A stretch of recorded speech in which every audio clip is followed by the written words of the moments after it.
Pretty hot conditions in Montego Bay at the moment, 30 degrees Celsius. The humidity factor is at 60%. And the wind speed, 11 kilometers per hour. And bright and sunny conditions here for this fixture. Match week 34 kicking off. Match week 24 kicking off. With this doubleheader here at the Montego Bay Sports Complex. Montego Bay United against Harbourview coming up in the feature game after Faulkland take on Arnett. Also this afternoon, Malines and Tivoli, they have already started their match. Portmore taking on Humberland, Waterhouse against Cavalier, Dunbeholden and Veer and Mount Pleasant Chapelton Maroons are the two matches that will be played on Monday evening. And those will be live on SportsMax too. So let's hear what the coaches had to say pre-match. And Gregory Palmer, coach of the Faulklands team, continuing to work hard despite the bleak prospects for his team. Dwight Jeremiah spoke with him. Coach Palmer, last time you faced the Arnett Gardens team, you really put in a very impressive performance. 0-0 was the scoreline. That scoreline won't help you today to avoid relegation. How important and how well have you prepared the team to give your performance or a result better than the last time? Well, basically, we've been doing a lot of finishing in training, working on the shape, compactness in defense, because as you know, we have been letting in goals. So the defensive aspect, we have to be working on that and continuously working on that, because we are getting 1 and 2 goals, as you can see, but I don't think we're compact enough in the defense. In terms of that, it sounds like a lot that your team will have to put out today to try and get the desired results. What have you seen in training over the last week that A, makes you think they still believe, and B, that they can do what you want them to do today? Well, based on the last match against Montego Bay United and Malines, they created some chances, but the defensive unit, so the attackers basically were communicating with the defensive unit. They were happy in training, so that looked good. You talk about, when I look at your last 3 results, you've lost those, but only by a goal, the difference in terms of you losing those games. Have you been tempted coming into this one to maybe go 5 at the back, 2 central midfielders to try and give yourself as much chance as possible to keep a clean sheet and probably nip one in the end? Well, basically, the technical team, we have spoke about that, whether 5 or 3 at the back, central defenders, centre-back markers and all of that. So we just need to apply all the defensive principles, because I think we're doing well in possession and attacking, attacking in wide areas and all of that. So it's just to concentrate throughout the 90 minutes and defend well. Yeah, 13th place in the league, just 1 win from 23. There's their player to watch, Enrique Gordon. 4 goals so far this season for him. He's from St. Thomas and was actually the MVP in the 0-0 draw with Arnett Gardens when they met in the first round. And he's the leading goal scorer for Faulkland at the moment as they seek only their 2nd win of the season. Tough ask for them here against an Arnett Gardens team that is pretty hot at the moment. Eric Rademakers is the Arnett Gardens assistant coach, and he's hoping not to slip against struggling Faulkland. Coach, 5 of your 7 drawn games have come against team outside the current top 6, and 2 of your 3 losses have also come from team outside the top 6 at the moment. How prepared are you for this one? Was there emphasis on mental preparation here? Yeah, well, I think when you play teams that might not be as favoured or dominant, it's crucial for us to show patience and a certain stick to the game plan for the full match, and not really panic when a goal doesn't score. And outside that, just make sure you keep the defensive focus. So as that mental side of the game, you say make sure that for the full 90 plus minutes we keep our defensive focus, even though we might not have as busy of an afternoon as other matches.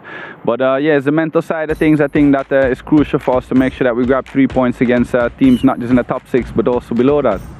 Yeah, and you look at that, and I spoke last time with Coach Davis, and he did say that if it's one thing he wants to work on going into the playoff is scoring goals. It took you 90 plus minutes to score against Dunbeholden, but again the familiar face score. How important is it for other players to really step up now and start scoring for you? Yeah, I mean, it's great when you have a prolific goal scorer like Fabian Reid that can step up in those moments, but to really go far in championships you need to be in a team effort, but outside of the goal scoring, which we want to put on the score sheet, it's important for us that we got that clean sheet, because championship, they say they win with defenses, so we want to make sure going into the playoffs that we're ready on that side as well.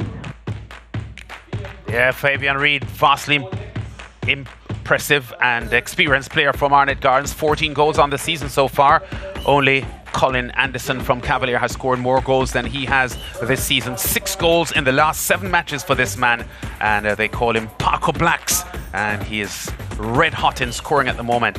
And Arnett Guards are wearing red. Let's see what will happen for them this afternoon as they get ready to battle lowly placed Faulklands. We go to break. When we come back, we continue the build up to Faulkland FC against Arnett Gardens at the Mobay Sports Complex.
We're at the Montego Bay Sports Complex for the continuation of coverage of Faulkland against Arnett Gardens in the Jamaica Premier League, powered by Digicel. And Arnett Gardens, 5-time champions of the Premier League, currently second in the table, joint top of the table on points with Cavalier, but Cavalier holding a better goal difference. Faulkland 13th in the table and poised for relegation. Only a miracle can save them from being relegated. They need to win all their 3 remaining matches, including this one, and hope that the teams above them, Veer and Tivoli, lose all 3 of theirs, which is very, very unlikely, but mathematically not impossible for Faulkland to avoid the drop zone, Dwight Jeremiah. Not at all. And when they look at the fixtures to come, maybe they'll still harbour some hopes, because if they get the 3 points against Arnett Gardens today, which they need, anything less than that they're relegated. They have Veer to play and Chapelton Maroons. Veer, they have Dunbeholden today, and they also have to play Faulkland and Harbourview. So in that run-in, it is possible, yes, but yeah, all the stars would have to be aligned, Lance, for them to really avoid it. But when you look at those fixtures, they'll still harbour some hopes, you feel. Yeah. And the team's getting ready to take the field. Very, very hot conditions here. I've always felt growing up and coming to Montego Bay that Montego Bay was several degrees hotter than Kingston is. Maybe Dwight, who lives pretty near to these quarters, can either agree or disagree with me. It's very, very close. There's one clear winner, I think, in Jamaica, and that's St. Elizabeth. For heat. For heat. But and right now it's feeling like that here in Montego Bay. So yeah, right now it's very, very hot. Yeah, and the fans patiently waiting for the walkout of these 2 teams. Arnett Gardens getting ready for battle here and looking to top the table. New format in the Caribbean Club Championship, where the top 2 teams and a 3rd team also advancing. So Dunbeholden and Harbourview are in, and Waterhouse will also play some Caribbean Club Championship football as well. So from that perspective, may be important for these teams here at the top to ensure that they make a top 2 spot and not fall to 3rd or 4th. Yes, guaranteeing a playoff spot, but the niceties that follow, being 1st or 2nd, won't be for them.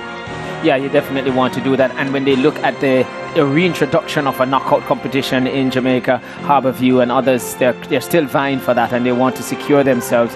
Like we heard Cavalier said, they want to secure a top spot, so they don't have to worry about the extra 2 games added to the knockout semi-finals that they have to play. Andrew Hayden is the referee this afternoon, and the team's taking the field, as we said. Very, very bright sunny conditions here at the Montego Bay Sports Complex, and Arnett Gardens will be trying to put what they would have considered right, what went wrong in the first round meeting when they weren't able to score and unable to beat this Faulkland team. And Faulkland have been so unsuccessful this season that Arnett Gardens would consider that result, Dwight, a missed opportunity. They would, but also on the night, if you remember back then, they really put in a good performance for Faulkland, and I might felt that they could have got 3 points. It's been a long time since that game against Harbourview, against Arnett Gardens in that first round. So yeah, they definitely will be hard pressed to try and repeat that performance and result against a Arnett team that's really flying. Yeah, David Swaby, the goalkeeper and captain of Faulkland, referee Andrew Hayden, Kimar Gale, Garvin Carvalho, the assistant referees, and Damien Coombs, the 4th official. Fabian Reid with the captain's armband for Arnett Gardens, and Arnett becoming as hot and consistent as we always knew them to be. They've gone through a couple of years of being un-Arnett-like based on their results, but they are pretty hot at the moment. And the Faulkland lineup has David Swaby, their goalkeeper and captain, Joel Powell, former Mount Pleasant and Portmore man, Kyle Anderson, Enrique Gordon, or player to watch here for the team, Tishan Hill, Romario Clark, Tevin Thompson, Jelani Nicholson Thompson from St. Vincent of the Grenadines. Tavine Carr gets a start after scoring against Mobe last week, Rodcliffe Dawkins and Kimani Reid. Yeah, well, they'll be really heavily reliant on Enrique Gordon. Really easily their most attacking player. But we've seen them shift him around on the park. But I think today would love to see him just in that attacking play because he has a lot to offer to them. And in that wide position will come inside and create some problems for Arnett. Yeah, Arnett Garns looking for a win this afternoon. That would take them top of the table provisionally. And their roster, 2 changes from the team that started last week in the 1-0 win over Dunbeholden. Defender Ezran Simpson and their scoring leader Fabian Reid, who are both in today in place of Earl Simpson, who is out on card accumulation. Marlon Allen loses his spot to the 14-goal man. Well, you know, what can you say about Fabian Reid? He's really firing. I mean, 13 goals in his last 17 games, and the last 13 goals have really come at a flash.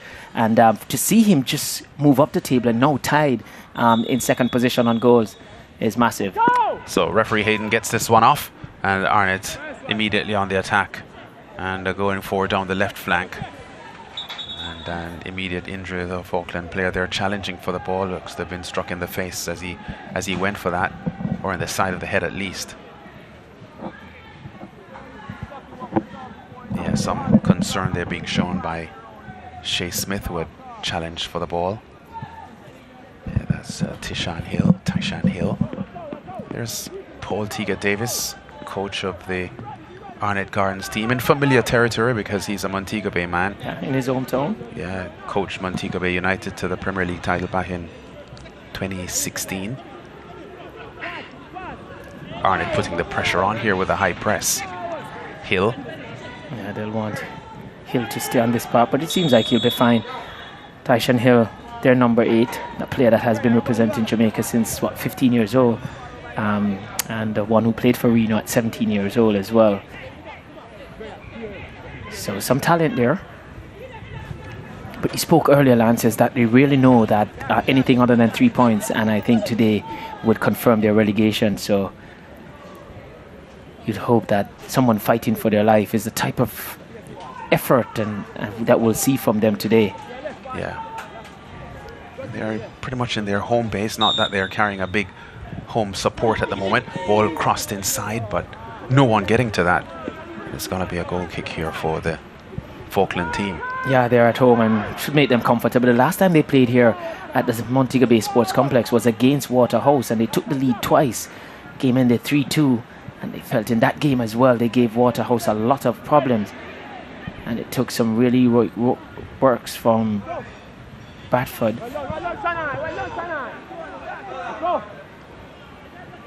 to really see them off. So yeah, we expect that they'll put in a good shift today, Faulkland. Their biggest problem, Lance, has been defensively. Yeah. I mean, they've conceded so many goals. They have the worst defensive record in the league. Yeah. Arborn galloping down the right channel. His cross a little overhit. Shea Smith has to do a lot of running to the far side to retrieve it.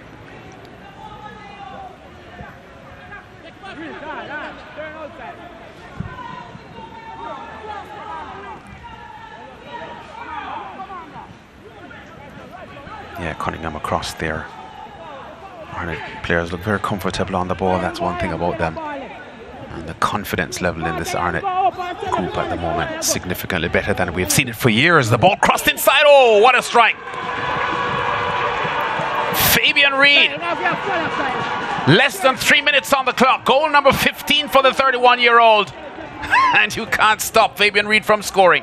Well, we just mentioned, Lance, that's the Achilles heels for Faulkland. They're defensive, and I think they've gone for 3 central defenders today, and not even that amount of central defenders could stop this red hot Fabian Reid from getting on to the end of this one and scoring. But much too easy come across the box there, and you cannot, and they're looking for offside. Seem they've gotten that one wrong. You cannot give that man so many time and space in the box. He was on mark, and both defenders were caught ball watching and lost Fabian Reid. But when they saw him, he was picking the ball out the back of the net. Yeah, so he didn't start last week in their game, but gets the start today and tells Coach Tiga Davis and Rademacher's thanks. Well, so he's now one behind Anderson in the goal-scoring race. Well, he scored 90-plus minutes the last time he was out. No, he was. As it starts. Gregor Palmer, head coach of the Faulkland team. Real stressful time here for him as this coach. Yeah, he's got a lot of work to do now because, like I said, he knows that anything other than a win today and Faulkland would be relegated. Yeah. What must it be for this man, pleasing for his team to score, but just knowing that he's from this part of the country, and to see a team in this part of the country, not a lot of teams from West in the Premier League at the moment, and as such, must be bittersweet for him if he were to go on and win this one, but to see a team from Montego Bay get relegated. That's Teague Davis, that is. Well, that had far too much weight on it. And it's behind for a goal kick. Faulkland FC qualified for the Jamaica Premier League back in July 2022. And there is Teague Davis, a successful player, of course, in his playing days for Seba United from Montego Bay, and was for many years leading all-time scorer for Jamaica as well in international football. Yeah. Also had a stint playing in Israel. Yeah. And they did some work at schoolboy football as well. He did coach William Knibb to the Costa Cup final in 2002. Faulkland trying to repair the early damage. I think the likes of Enrique Gordon, as we mentioned, is going to be instrumental to them, but also Jelani Nicholson, who has scored twice in their last 3 games and really put on a good show last time out here against Waterhouse, is going to be another player that I think they're going to depend on. I mean, he's the number 7. He took the shot just now that went high and wide, but not blessed with pace, but certainly technically adept to be able to cause some problems if he gets time and space on the ball. Eric Edwards, recently back in the Arnett Gardens starting roster. Guthrie, who spent a couple of years as captain of this Arnett Gardens team. Romeo Guthrie, the 17, in his 4th Premier League season now, the former Charlie Smith schoolboy captain. He's become an ever-present player in this Arnett Gardens team. A player I like to watch because he really keeps them ticking over in the middle of the park and keeps the midfield together. Really, once he's on a good game, I think Arnett is bound to play well. And we have some good report cards on him from the coaching staff. They are very impressed with his ethic, yeah, his work ethic. He doesn't ever seem to be fussy too much in the park or really harassing referees or anything like, or complaining. He just gets on with the job. And as I said, I really like watching him play. As a diminutive player too, really stands up with a big statue inside of the midfield here for Arnett. And I gather he genuinely loves football. Yeah, you know, there are a lot of footballers who like other things, but we hear that Romeo Guthrie spends a lot of time watching football, international football, reading about football. And it shows in his play. Yeah. So the coaches like him. He's lost the captain's armband though to Fabian Reed. Reed with vastly more experience. There was some talk earlier that there was a temptation for Guthrie to move over to Harbourview. Well, I think based on the evidence of what he has produced for them this season, they'll be happy that they kept him at Arnett. Oh, good forward pass here.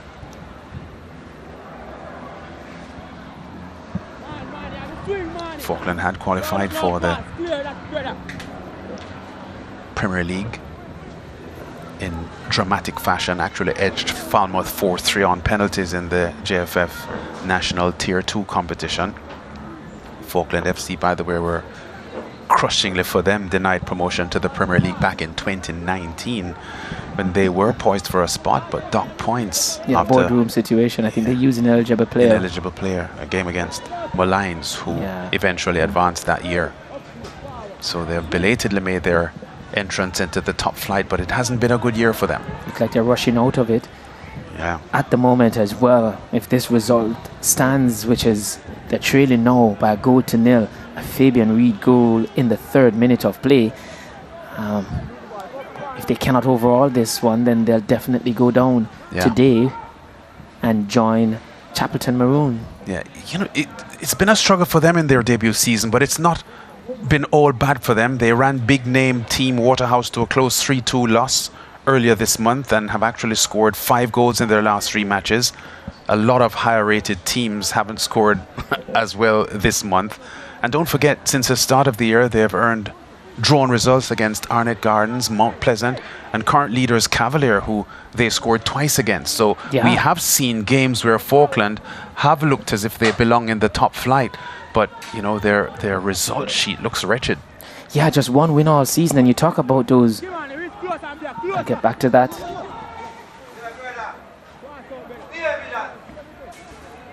Yeah, Palmer, their coach, wasn't with them at the start of the season, despite guiding them to promotion to the top flight. Yeah, there were some issues, I understand. Reed does well here in the box. Oh, that shot right across the goal. Shea Smith was on the far post, but that wasn't for him. That was aimed for the far post. And he went pretty close there, Reed, in scoring his second goal of the afternoon. Yeah, that's alarm bells start ringing for Faulkland once Reed got on that ball. And again, a pass back to the goalkeeper wasn't convincing in his clearance, didn't get distance, and once it fell to Reed, then I think there was no Faulkland player, defender getting close to him. They just have to do better with him and pick him up quicker and have somebody designated to deal with him, because with 15 goals on the season and the counting, he's looking like he really wants to catch and pass Colin Anderson in this game. He has really come out looking as if he has that goal-scoring boot on today, Fabian Reed. Yeah. I did ask him in an interview about winning the golden boot, and he said, really and truly, I'm just focused on trying to help Arnett win this. Yeah.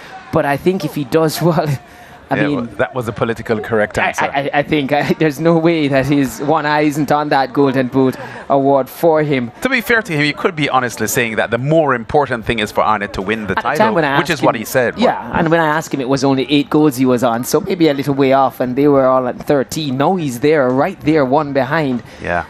Clear second place now, passing Chavante Stewart up Mount Pleasant. Yeah, his best goal scoring season was 16. That year he was second in the goal scoring table to Craig Foster, who had split up his goals between Reno and Humbelan in that year. And strong season that was for him. Well, he's really on course to surpass that. You feel, Fabian Reed. Yeah.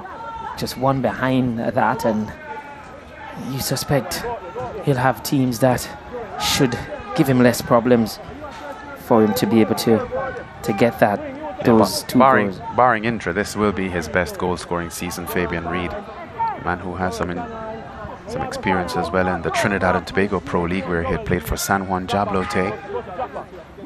Hill with a corner kick here for Faulkland. Can they pull something back? Oh, this one to the near post, and I think it was Gustin that got that one away.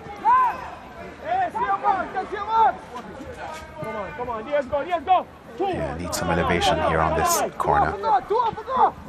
Yeah, I thought about the short one, but Gutchu was alert to it. Tyson Hill just 1 goal. He had scored against Reno way back. It was 17. Yeah, this has a lot of bend on it, but it's overhit. Yeah, and Marlon Martin just shadowing there and allowing this one to go behind. I think what Faulkland has to do now, looking at the state of the game, is to rectify things at the back and keep a check on this Fabian Reed. And if they can keep the white players from cutting in and just isolate Reed, they have 3 central defenders, and if they can put 2 towards him, just give him some focus there, have numbers up, and just stay in the game long enough. Don't allow Arnett to run away, because if they score again before halftime, then you feel it's going to be difficult for Faulkland to get back in it. You spoke about their most notable results, and those were drawn games. Yes, two they scored against Cavalier, but the rest were 0-0 draws against the Humberlands and the Mount Pleasant and the Arnett Gardens and Tivoli Gardens. So goal scoring is not their biggest forte either. Yeah, problems for them. There was Reed challenging for the ball. Smith now has it under some pressure. Smith. Yeah, they score 18 goals in their 23 games so far. Only Vera and Chappertons who have scored fewer. So they're averaging less than a goal a game, so they don't want Arnett to get the score sheet again in this one. But like you said, against Cavalier, against Waterhouse here, they did score 2 times. Yeah. Wing leaving this one for Guthrie to strike.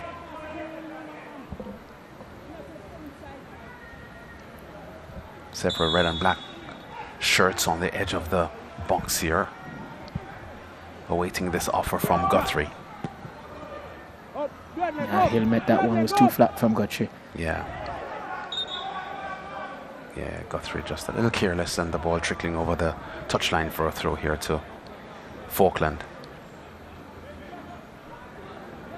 So Fabian Reid's third minute strike the difference between these two teams at the moment. Martin challenging for the ball here.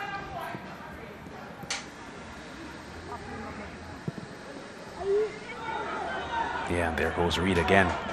Arboyne is racing to this one on the far side. Can he get to it? He will just about do so. Yeah, Arboyne has struggled this year to find his best form. Only 1 goal so far this season for Arboyne. Scored 7 last year. And he hasn't had the season in 22-23 that he had last season. But he's won a throw here for his team. And Lee St. Lucian, Shanoy Evans, very confident player, well travelled throughout the Caribbean as well. His throw is long and good. Reid, the rebound and the finish from Cunningham. Philando Wing, was it? Jaheim Thomas. Jaheim Thomas, yeah. It was Reid's initial strike that was blocked. And Jaheim Thomas in the 18 shirt.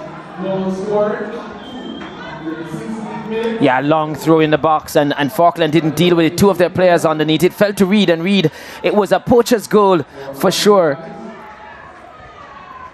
And there is Reid. And we talk about Faulkland's inability to keep a clean sheet or keep teams from scoring. Worst defensive record in the league, and make that 50 goal conceded and 18 scored. Well, you spoke, Lance, earlier. I was trying to give them hope in terms of the fixtures to come and how possibly it might be for them to stave off relegation. You said it was a near impossible task. Well, I take off the near now. A header on goal here from Reid. Doesn't turn this one in on goal. Certainly an impossible task, you feel, from here. I was just lamenting that they need to go into this half-time break, at least worst case scenario, a goal down, and they wouldn't want Arnett to score again. Well, that's something out the window.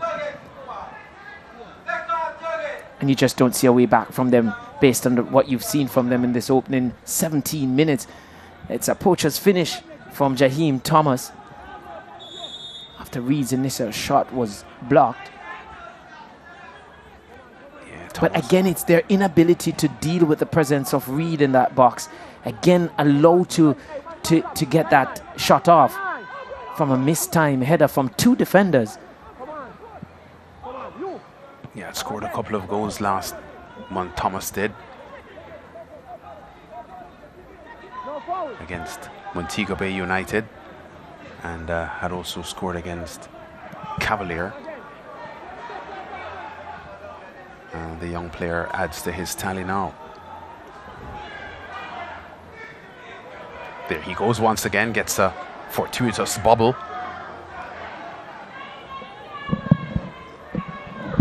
Yeah, but Faulkland looking very untidy now at the back.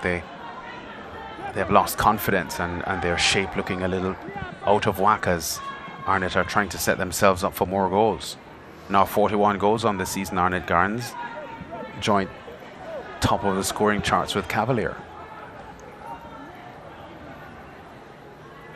Yeah, they certainly have turned up for this one, because they have had some unfavorable results against teams lower down the table. Yeah. Arboyne may look for Reid in the box. Yeah, that one goes but way Arboyne does very badly here. Yeah, we talk about Arnett with some unfavorable results. I mean, 7 drawn games this season, 5 of which have come against team outside the top 6. And 3 times they've lost this season. 2 have come against teams outside the top 6. So yeah, they would have come here knowing that they have to be ready mentally. And it seems like they have addressed that situation.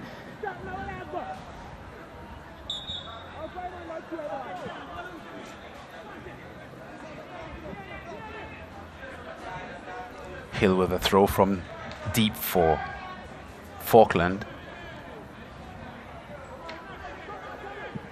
Howell's big kick up field isn't efficiently dealt with.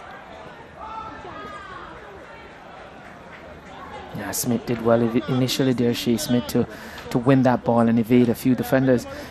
In the end, got a corner kick for Arnett, and it could get ugly for Faulkland in this first half. Like I said, they went with 3 at the back. Arnett's first corner of the match. Just about at the halfway point, Arnett. Oh, there's a near post. He went for that one. I think he was looking for Arboin there, but... Yeah, you could see him with his fingers just calling Arboin before the kick to come to the near post. So that was quite deliberate. It wasn't just that it was flat. Oh, not a bad effort there, and Swaby does really well to command his box. I think he might have taken out Reed in the process. Fabian Reed still down in the box. Arnett dominating possession at the moment at 56%. Yeah, first touch there from Richardson, not very good, and he lost it. Yeah, I think Fabian Reed still down in the penalty box. Yeah, it was the challenge from goalkeeper Swaby. Yeah, he was decisive in coming there and very aggressive. Not overly, but needed to come. There was a lot of traffic in front of him. He commanded his box really, and not too sure where the contact was. I think Reed is holding his ankle or somewhere there, so I don't think.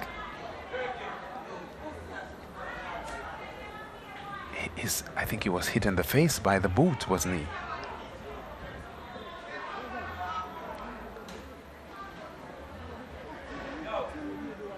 Yeah. Yeah, they're paying attention to his arm. I think he was hit in the face though. When Swaby was airborne. The trailing leg just appeared to connect with his face. Antigua Davis, a concerned man, because that's his leading goal scorer there, and the man in form at the moment. He's hoping that he's fine, but there's something with his leg. His leg as well. Yeah, because that's what I saw him holding on to while he was on the ground grimacing. Maybe he twisted the knee then as he was going down. Yeah, so that's a source of concern then for Arnett Garns. And I think this one is, I don't see Faulkland coming back to win this one. If needs be, I don't think they'll risk him even as early as the 22nd minute. Damari Deacon is there warming up. Had a knock in training, Deacon, so he was a little dodgy for today's game. Yeah, here's the incident again. Yeah, maybe he stepped bad because you could see that he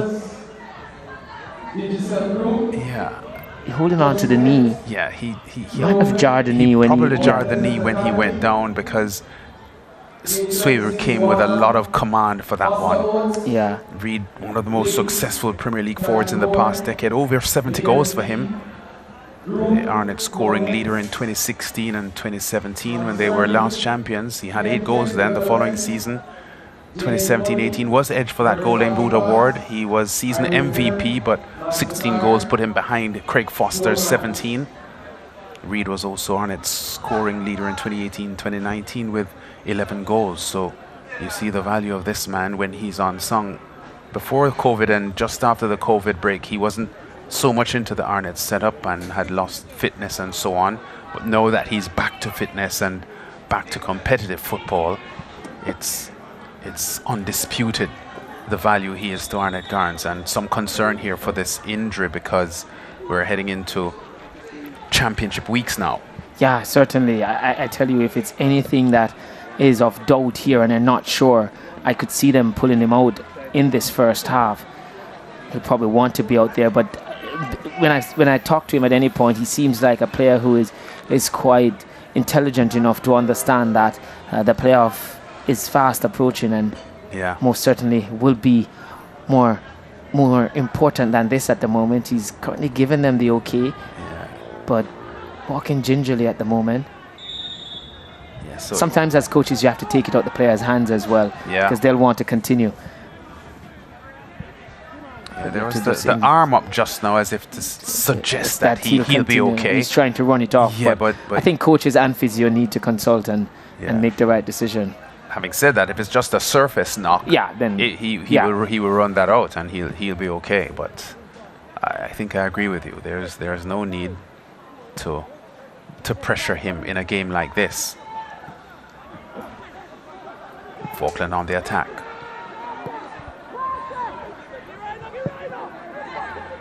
Edwards' kick out is a little bit dodgy, but he gets away with it. Arboin under pressure and loses it.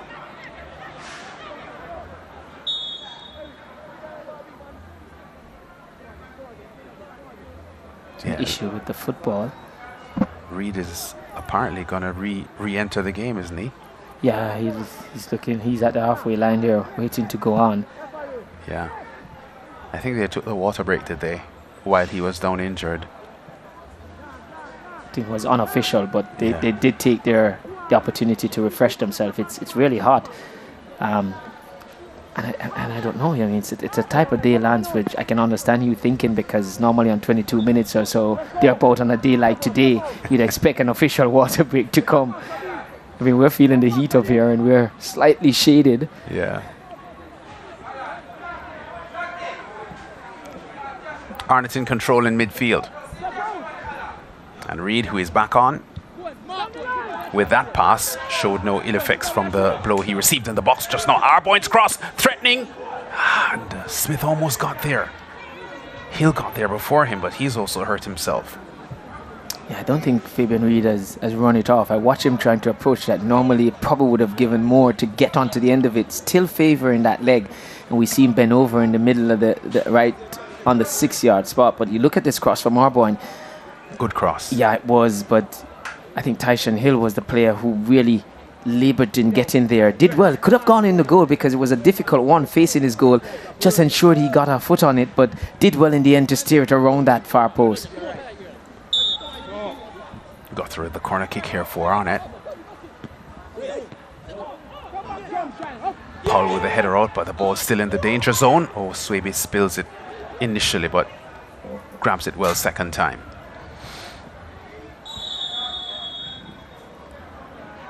Yeah, I think that was an elbow from Richardson, wasn't it? Was it Nicholson? Yeah, Nicholson. Yeah, I think it was. He was trying to keep possession on the ball under challenges, and he just flashed the arm up. Yeah. Wow. Yeah, I think referee Hayden is convinced that that was a deliberate slap. 27 minutes officially. So Jelana Nicholson. Like I said, he scored against Waterhouse, and he did score against Malines in 2 losses, narrow losses for Faulkland. So, and he did assist in that Waterhouse game as well. So he's a player that for them, but just he seemed to be a little bit bulky for me and doesn't move freely, not as agile, but has some technicality about him. So maybe just probably some indiscipline in terms of ensuring that he's a lot leaner than he is at the moment. Guthrie goes for goal from distance. Swaby has no problem with that as we approach the half-hour mark. Strikes by Jaheim Thomas and Fabian Reid. And Arnett are enjoying a comfortable 2-0 advantage. Yeah, I think if it were not for the sun, the blazing sun out there, Arnett probably wouldn't have burst a sweat here, because Faulkland really not worrying them. I don't think Edwards in goal had to deal with any shots so far. Tevin Thompson with the challenger giving up the throw. Thompson, one of 2 St. Vincent and the Grenadines nationals in this Faulkland setup. The other, Rondell Thomas, who is on the bench at the moment. And there's the St. Lucian Evans with his long throw. Yeah, pretty good at these long throws. Threatening the Faulkland 6-yard box. And so far they haven't dealt with those long throw-ins very well. In fact, the second goal came from a miss header on those throw-ins. They're difficult at times to deal with because you tend to have to generate all the force on it to get height and distance. It's not like a kick coming in and you can place your head on it. Sometimes they really don't read the trajectory of that ball coming in, and we've seen Faulkland struggle here today to deal with it. And even just normal balls into the box, they haven't been able to get height and distance as you'd want from defensive headers. Yeah. Hill. Fouls Smith. Free kick won here by Arnett Garns. Fairly high inside the Faulkland. Didn't think there was much in it. No other fans here. Yeah. And there's a challenge.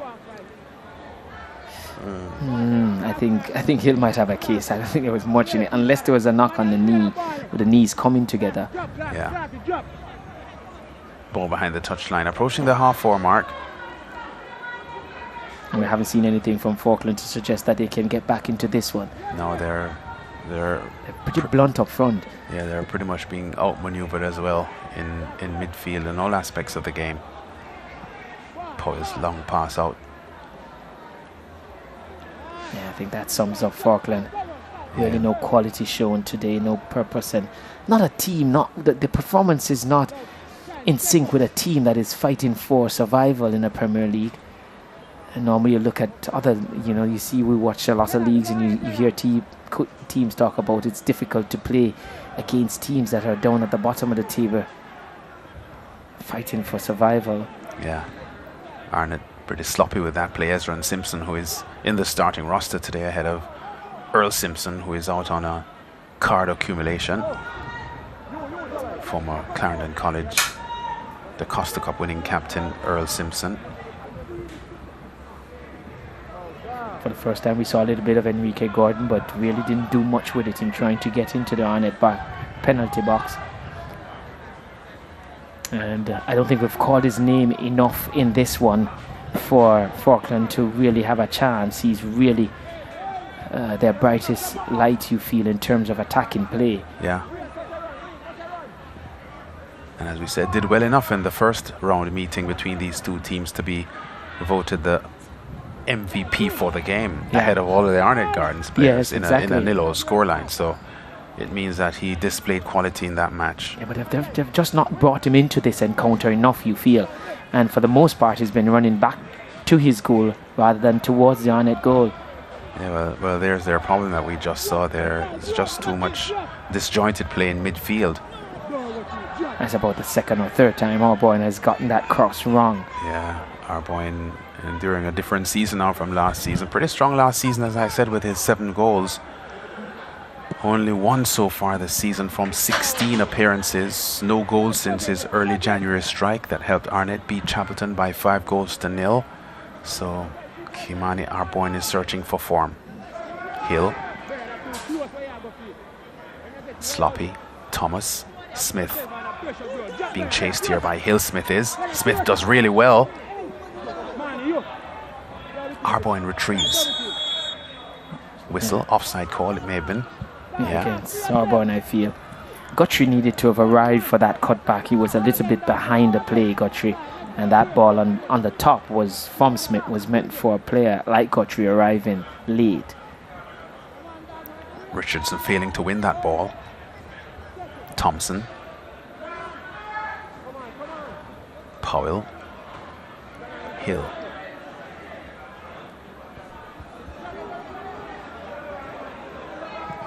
On a 10-game winless run, this Faulkland team. Only Tivoli's run without a win is longer at 11. Yeah, just 1 win all season for Faulkland. And that win came against a team that has already been relegated with his Chapelton Maroon. Yeah, well, at least the form line is consistent. they've been only to beat the team below them. The team that is worse than they are.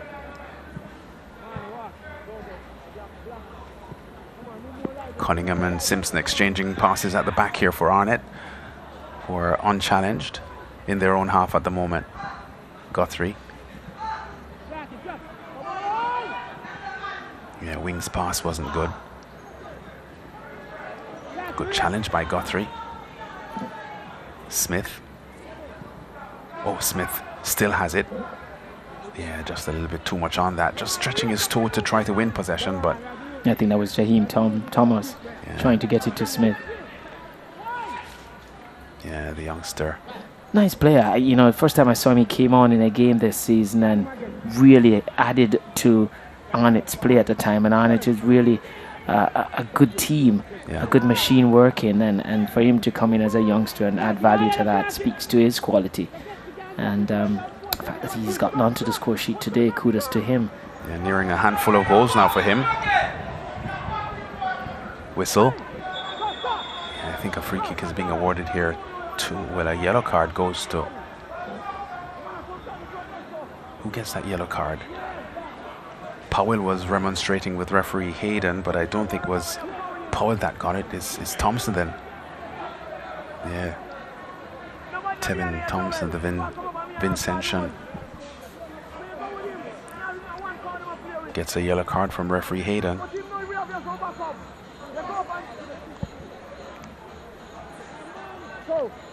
I think for Faulkland, what I've seen in the last few turnovers, it has gotten a bit more of an individual play from them. And you spoke about being disjointed, as we see another infringement this time by Arnett. But yeah, Faulkland seem to be players looking to do it by themselves for the most part when they get into the final third. And that has made it easy for Arnett to crowd them out. Oh, Thompson gives the ball away. And Smith does the same. So Arnett beginning to look a little untidy themselves. I thought we were going to say they were beginning to look a bit like Faulkland, but yeah, sometimes it's difficult as a team too when you're playing and the opponent isn't, you know, offering you much. Yeah, for you to stay on your game takes a lot mentally as well. So, and like I said earlier, Arnett, they have struggled in the league at times against lower placed teams. Yeah, that's a late challenge, and the yellow card is coming out as well. Oh, the challenge was on Martin.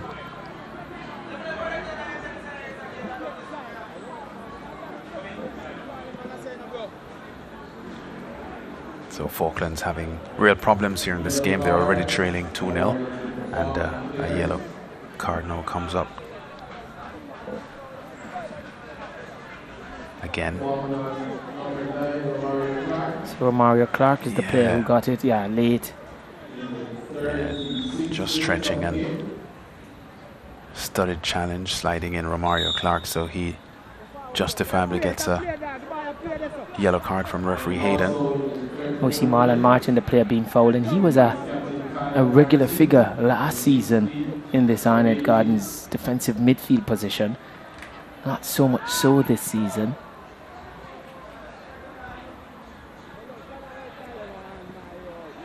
Excellent work there by Martin in midfield.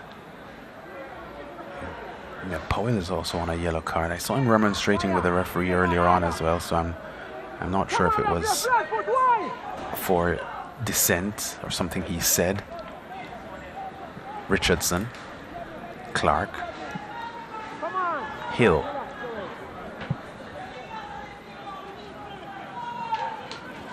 Still Hill.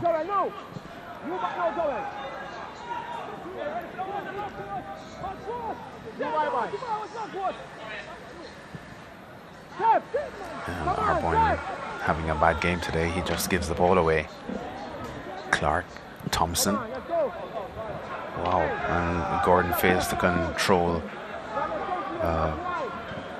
It should be a straightforward pass, and maybe he remonstrated that it wasn't a good pass, but maybe it was just on his heels too much. Gordon. There's nothing wrong with that pass. No, not at all.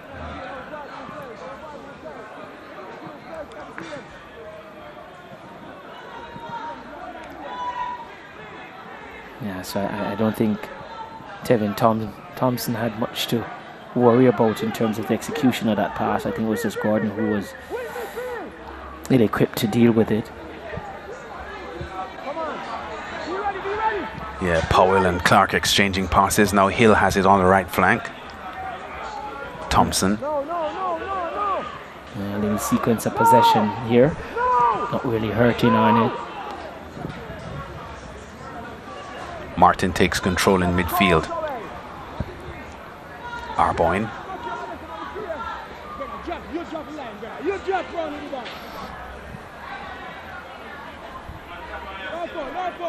Yeah, Arboin being tested there, and here comes Guthrie now. May want to strike this one from there. He does, but goes high. Guthrie does. Yeah, and he knows because of his ability to shoot from range that was an opportunity to test Swaby in goal. Had time and space. I guess was just leaning back a bit. Marlon Martin passed to him square and had time to set it up, but maybe just in the end, put off a little bit by Clark, who arrived. Probably needs a little more work at the training ground with his shooting, Guthrie. A lot of his shots tend to go high. He can strike them, but a lot of them go high.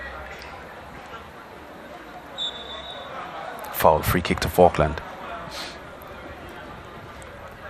Just about 6 minutes plus time added on for stoppages for the first half to conclude, and here comes Gordon now. His first touch not as good as it needed to be. Oh, he handles the ball maybe, and Arnett winning themselves a free kick midway their own half, and Wing is the man who will strike it. Opts to go all the way back to Cunningham. Now Simpson.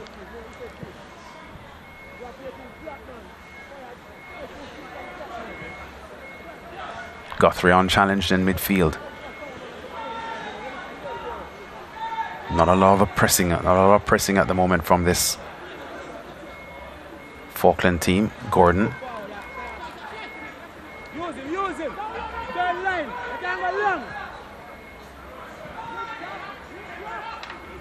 Richardson being hounded from behind by Cunningham wins a free kick.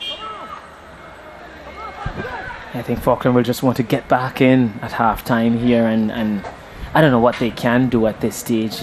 It wouldn't appear they have the depth to deal with it, and there's just nothing in their last 10 games or so to suggest that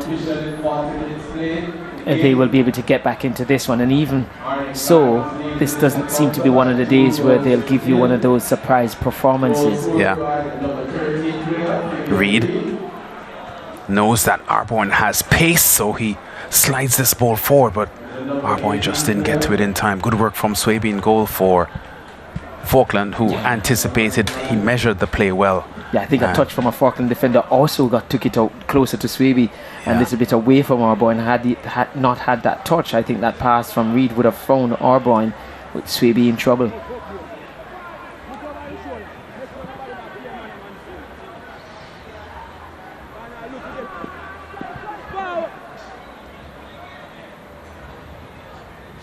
Yeah, much for Gregory Palmer to think about.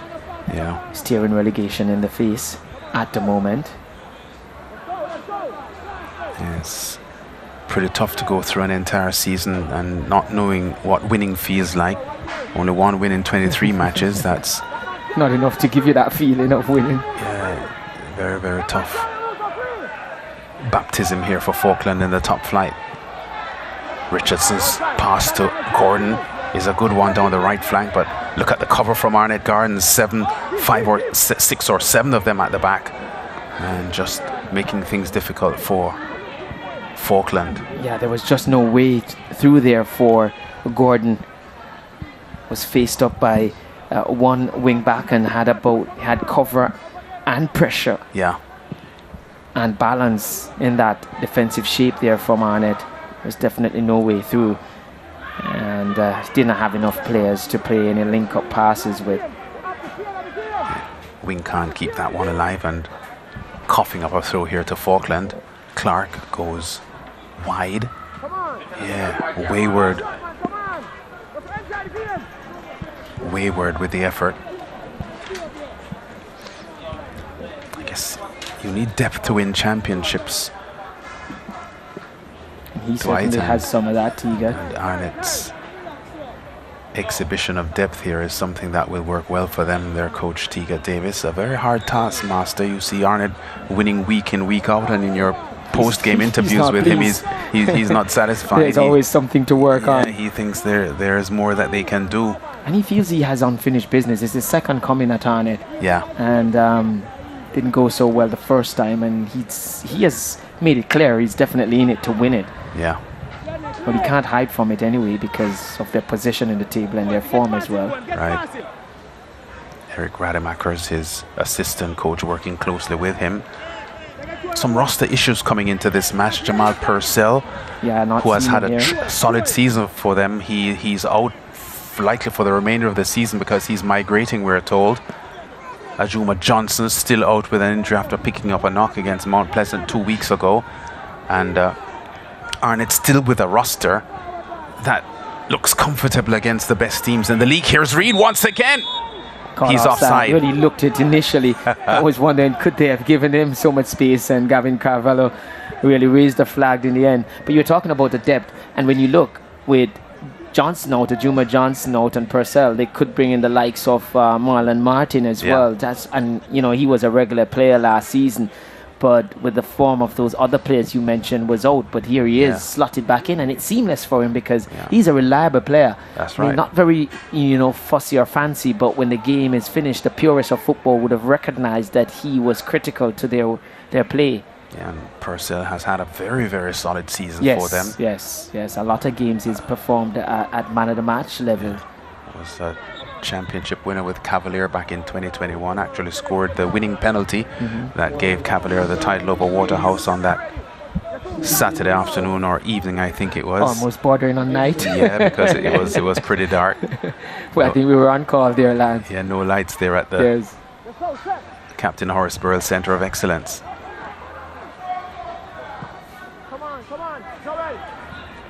Hill for Faulkland. Richardson's first touch isn't as good as it needed to be. Martin wins it from him, but Martin gives the ball away.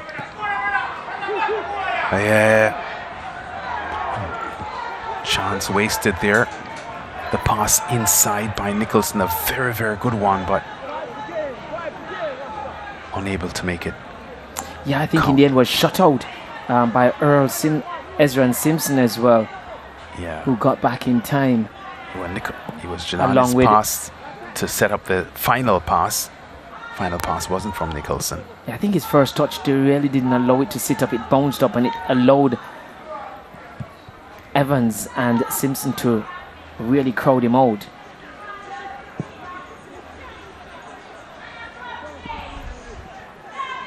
And the most idle player of the 22 men on the field for this first half has Edwards been in the goal. Arnett goalkeeper Eric Edwards. And but he there on cue got a touch. that tells you a lot.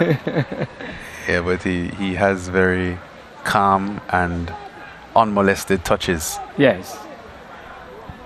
Given to him more so by his team than the opponents. That's correct.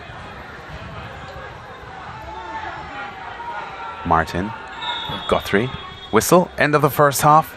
2 minutes added on for stoppages, and Andrew Hayden says he has seen enough of the first half with Arnett Garns dominating Faulkland. Fabian Reid with the first goal in the first 3 minutes of the match, and then Jaheim Thomas getting the second strike. And a veteran and a youngster responsible at the moment for Arnett Garns, leading by 2-0. But untroubled so far in this fixture, Arnett Garns. Faulkland really offering very, very little in this fixture, and very, very excruciating mental work now for Gregor Palmer, who has to G his team up in the changing room as Faulkland try to lift themselves. Yeah, certainly this performance, you couldn't even say it's a shadow of what they've been when they played on it the first time, because a shadow means that it wouldn't be too far behind. No, there's nothing in sight, not a shadow in sight of what they were against on it. So yeah, it's been a poor performance from Faulkland. Yeah, so at halftime then, Arnett Gardens leading Faulkland by 2-0. Strikes by Fabian Reid and Jaheim Thomas, and Arnett are up 2-0. Halfway through this match week 24 fixture in the Jamaica Premier League, powered by Digicel. Back with our halftime show after this.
Welcome back to the Montego Bay Sports Complex here, where we're watching the first of our doubleheader here today, where Faulkland are up against Arnett Gardens, and Arnett Gardens lead this contest by 2-0 in the first half. Let's take a look at the first half highlights here, where it was all about Arnett Gardens, who came into this one knowing that a win could take them top of the table. And Fabian Reid with his 15th goal of the season rather, and that one was as easy as he would have had all season, unmarked in the box, allowed time and space about 5 yards out, make that about 4 yards out, and that was 1-0 in the 3rd minute of play.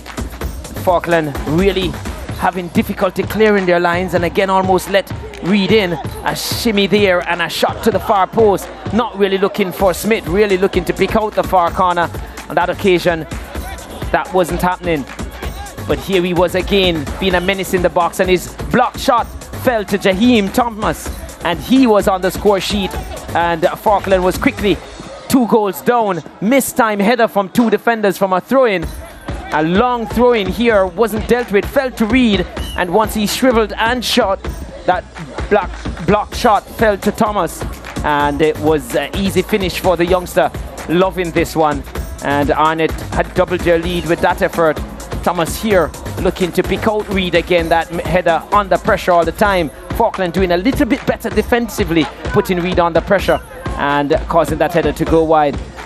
And we see Arboin here looking to find Shea Smith, but it was Tyshawn Hill, who just got there in time to turn that round up the far post.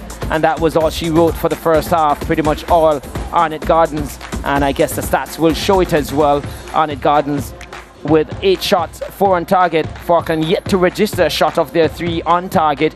7 fouls committed by Faulkland, which resulted in about 3 yellow cards, as we've seen there, yes, and 2 fouls for Arnett Gardens. And no red cards in this one. 2 offsides for Arnett, they're the aggressors, and 2 corners apiece for each team. And Arnett with 55% of the possession here, leading this one by 2 goals to nil at half time. On the other side of the break, we'll have second half action.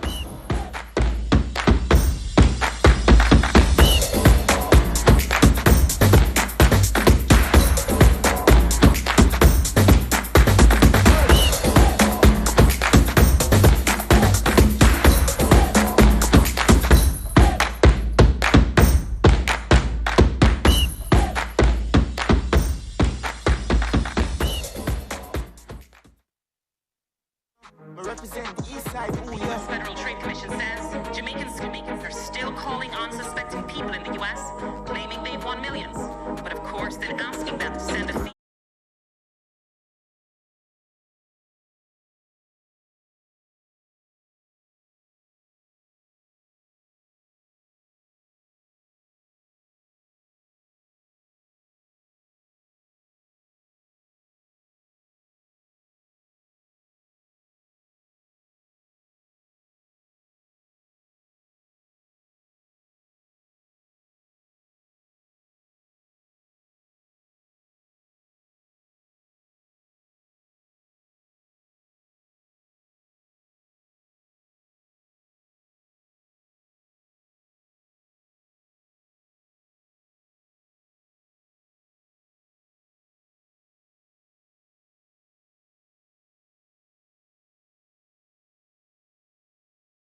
Match week 24 of the Jamaica Premier League. Montego Bay United taking on Harbourview, coming up at 5:30, 6:30 Eastern Caribbean time. A little later on, right here on SportsMax. And there's a doubleheader on Monday on SportsMax 2 that we'll be telling you about shortly as well. But at halftime between Arnett Gardens and Faulkland, 2-0 the scoreline. Arnett Gardens in front with goals from Fabian Reid, his 15th of the season, and Jaheim Thomas, the youngster, also getting on the score sheet. So Arnett in front and in control by 2-0. And this Faulkland team at the moment really struggling on a 10-game winless run. And you get the feeling that this will be 11 winless games for them when this one is over, even if Arnett decides to ease off the gas pedal. Yeah, it's going to be very difficult. I just don't see a way back for them, Lance, at this moment. Like I said, it's not even a shadow of what they did against Arnett the first time around, or what I saw them do with Waterhouse, despite it was a losing effort 3-2 in that game against Waterhouse here. Yeah. Really nothing in sight that suggests that they can get back into this one. Yeah, I want to make the point about Arnett and their classic rebuilding as the fans get ready to watch the second half here. After spending most of the past decade among the top teams in the country, 2 titles in fact during that period, they were 7th and lying outside of a playoff spot when the 2019-2020 season was aborted because of COVID. Then a woeful 2021 season when they started their rebuilding, finished 9th of the 11 teams, only 2 wins in 10 games, with uncharacteristically weak offense. Only 8 goals for Arnett Gardens, can you believe it? No team scored fewer goals than they did in that 2021 season. Even Humberland, who finished bottom of the table, scored more goals with 10. Arnett started the 2022 season with a new coach, Teagat Davis. Alex Thomas had quit the job 3 months before the season started, and that's of course after enduring the torrid 2021 campaign. So they improved last season to finish 3rd in the regular season and actually played unbeaten in both of their quarterfinal legs against Harbourview, only losing out on penalties. Now they are top of the league with Cavaliers. So Arnett's rebuilding phase is profound, pretty much unlike some international cricket teams that we can talk about who have been rebuilding for about 2 decades. Well, they need to talk with Arnett in terms of getting that one on, finding the catalyst to get them to do it as quick as Arnett has. And I remember that 2021 season when I was even doing a game, and I remember George there saying it was unrecognizable, the Arnett team, because a lot of the names he couldn't recognize. He never recognized the players. Yeah, well, so young Romeo Guthrie, who we just saw there, was a captain of that team. He was 22 years old at the time. And the approach was that they were rebuilding. But yeah, you know, the Arnett fans they still demanded a high of them, but nonetheless were patient. But for them in 2 years on to be challenging for the title or to be doing this well, yeah, I agree with you. Kudos has to go to them in terms of how well and quickly they have rebuilt and put Arnett back to where a person expect them to be. I tell you, Lance, I think Arnett Gardens is the one team in the Premier League which has more supporters outside of the boundaries of the community than any other team. Yes. Yeah, I think I agree with you. Fabian Reid is limping, so the knock that he got in the first half, apparently serious enough to keep him out of the second half, and we can't see anything wrong with that decision. He's already done his job. The only thing I think wrong with it is that I would have pulled him out from the 22nd minute when he got the knock because of what we saw and how when he went back on. Yeah. But I don't think they get any reprieve, this Faulkland team, with the likes of Damari Deacon, the crowd pleaser. I love watching him play. I mean, he just lights up a stadium every time he plays. A lot of energy, a lot more pace than Fabian Reid has, so Faulkland's defenders may have even more work to do now. And a lot of trickery as well. Yeah. Football. Very feisty. Yes. Gets into confrontations with teammates, opposing team members, referees. But one thing I saw him do down by Arnett one night is that he's in control of that aggression, so he knows he pushes to a limit with the opponent. And I saw his teammates saying, "You need to come." He says, "I'm okay, I'm in charge of this one." And his display suggests that he is. Yeah, I saw him engineer a red card for Kyle Ming. There you go. For Cavalier in a game at the Tony Spalding Sports Complex, I think it was. So Damari Deacon, they call him Hustler. He's on for Fabian Reid. Faulkland making triple substitution. Wow, so Coach Gregory Palmer clearly very dissatisfied with the output of his team in the first half. And a raft of changes being made in the Faulkland roster. And it seems a couple of key players are coming off as well. That's Tarito Gregory who is going on, and he replaces Rodcliffe Dawkins. 2 more changes to be effected here for Faulkland. That's Neil Clark who is coming on as well. He's on for Tabane Carr, who didn't show much after scoring against Mobe last week.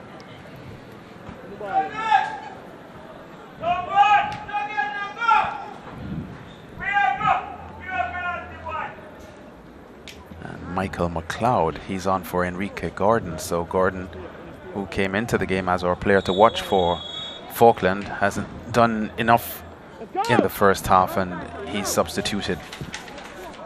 Ball off for the second half here. Well, in all fairness, I don't think they brought Gordon in the game enough as well.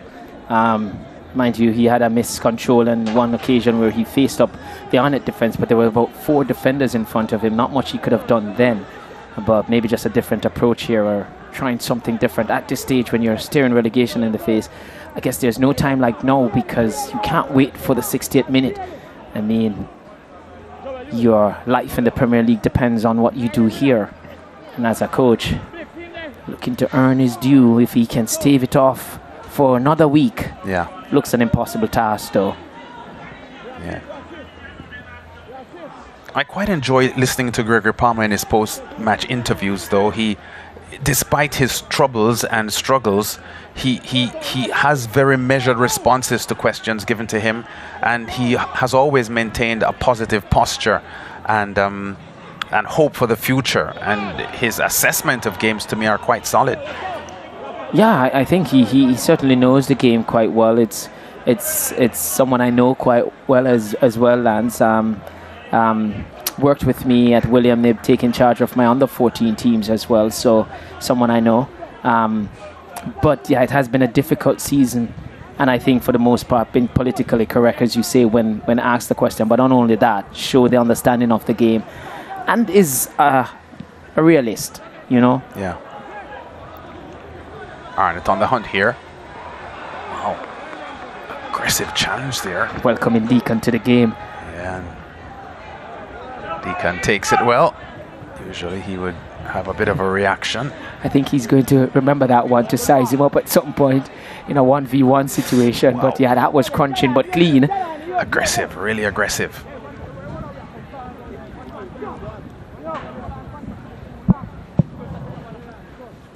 The Deacon immediately knows that he's in a match, even though Arnett are coasting with a 2-0 lead. That's the most we've gotten from Faulkland in terms of those individual things to make it a match. Yeah, Evans with all these long throws again. Ezran Simpson goes up for that. It doesn't make a proper connection.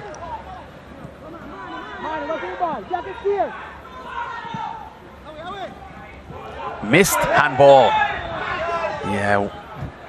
Yeah, once it hit the turf, was running away from Smith. And just the reaction to it, to stretch the arm out. Yeah. But good recycling from Marlon Martin to get it wide and to get it back in. Send that one out to Evans, who is trying to pick Smith out at the back post. Relaxed figure, Udemeka and Teagat Davis. Yeah, but we know that post-match Teagat is going to have some complaints about what the team did wrong. I think he knows what he's doing too with that. Not that it's not genuine at times, but he also wants to keep them grounded and also on song. Sweet ball there from Guthrie. I think it was Tyshawn Hill there who thwarted that attack for Arnett. And in a performance, a really dismal performance from Faulkland, you have to say Tyshawn Hill, I think, was it? I think on this occasion. No, I think it was Wing this time. But yeah, Hill has been good in terms of doing a lot of defensive work for Faulkland.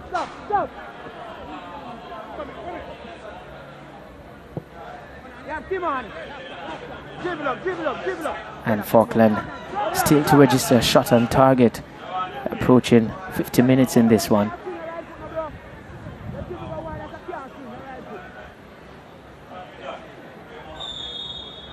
Martin with a foul. Free kick to Faulkland, fairly high inside the Arnett half.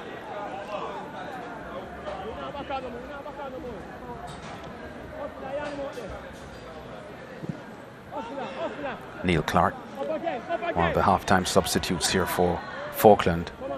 Yeah, showing a lot of intent and energy early in the piece. Tripped by Martin. Yeah, the Faulkland fans understandably not happy with the performance of their team so far. Powell's 40-yard pass picked up there by Thompson. Wow. Clark's first touch lets him down and Wing wins it. Now Shea Smith has it. And they're consistent, Faulkland, with that. That's the furthest they've gotten in the attacking third either half. Arboyne. Good block there by Swaby, goal for Faulkland. Yeah, I think Arboyne showed good strength there to manage to get that shot off. He was always under pressure.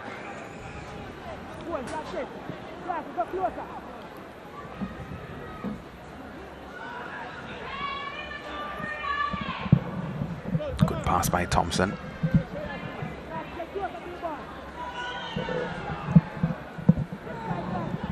Faulkland trying to string some passes together here, something they haven't been able to do much of in this fixture so far.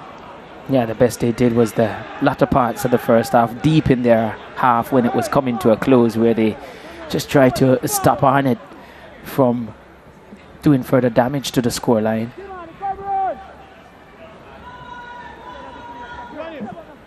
Heil under pressure.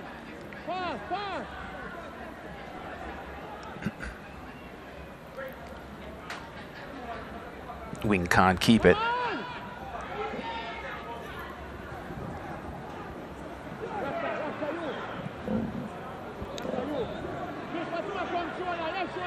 Richardson goes wide. Yeah, good passing sequence here from Faulkland. Yeah, the build-up looked promising, but they've won themselves a corner though. Not surprising that a good play came out of it with Nicholson in the mix of it, in possession. Just some MBU fans we see there waiting for their encounter against Harbourview. But Nicholson, as I said, scored against Waterhouse. Also in their last game he also scored as well. So he's a player for me against MBU. He scored in their last game. He's a player that if something's going to happen for them, he's normally involved in it. Yeah. But just haven't seen much of him today. Not allowed to express himself because he needs time. He's not one of those quick players. Mario Clark with a short pass.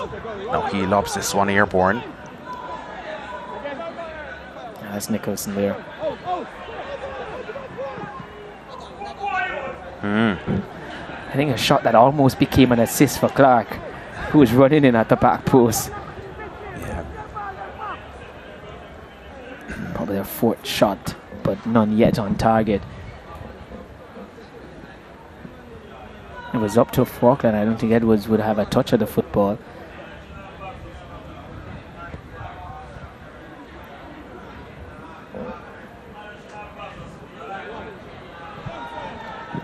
Simpson. Guthrie loses it. Thompson's pass inside. Wing gets a header on, but the danger still with Arnett at the moment. McLeod.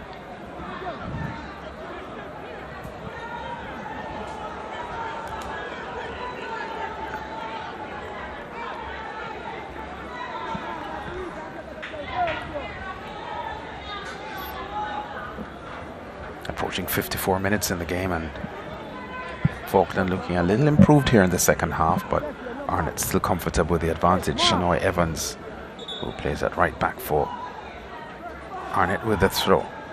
Yeah, improved in not just performance too, but also ensuring the score remains the same. Arnett scored in the 3rd minute, so at the restart here they've managed to keep Arnett at bay. I don't think, apart from that shot from Arboyne that was always under pressure, not much for Arnett in the second half so far.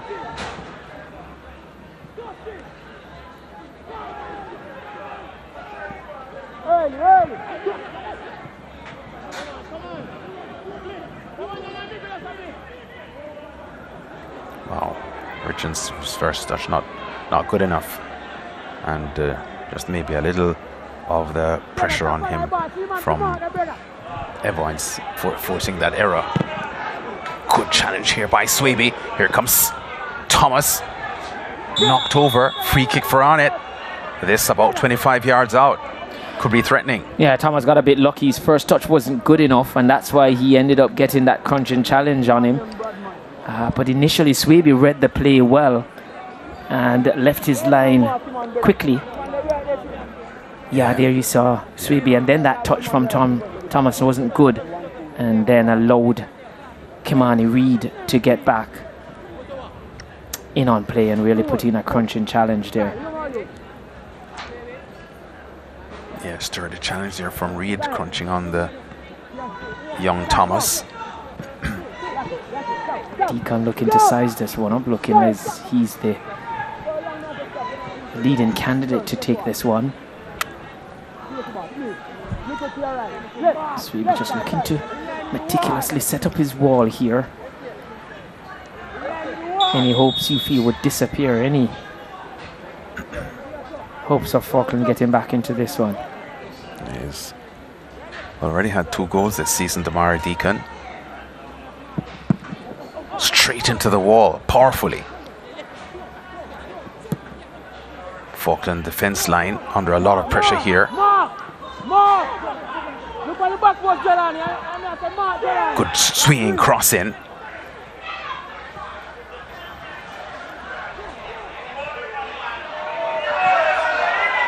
They just can't string a pass together, Faulkland. Once it gets close to an attacking play, they need to move it quickly. If they have time, then they probably will carve out a pass here or there, but you're never going to have enough time at this high level to be able to not have a player close to you after a second of receiving the ball. I mean, 2 or 3 seconds is a long time in football, and for Faulkland to want that to play here, never going to happen. Wing over dribbles the ball, Powell robs it.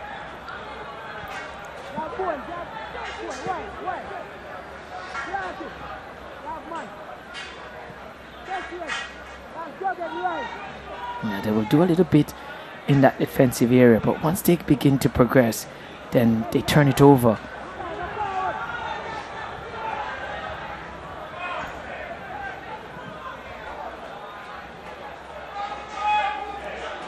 I think numerically that's been the best sequence of passes we've seen from Faulkland all game.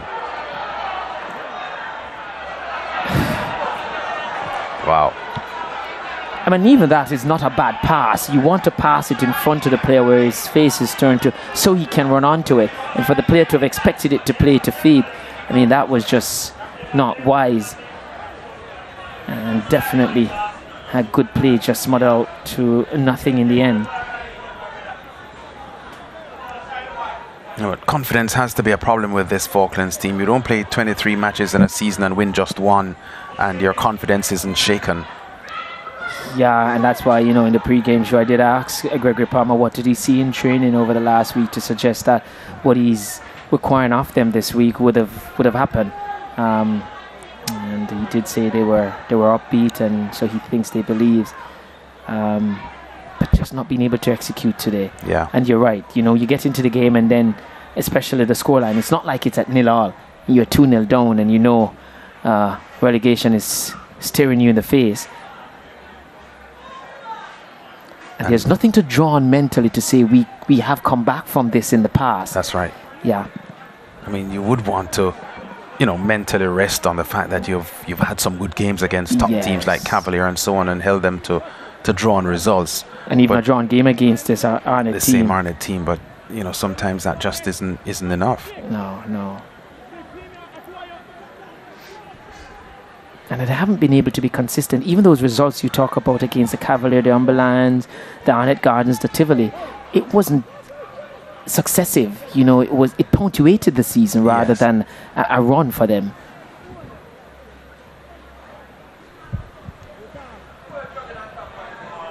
Yeah, Arnett's performance has dropped here in the second half as well.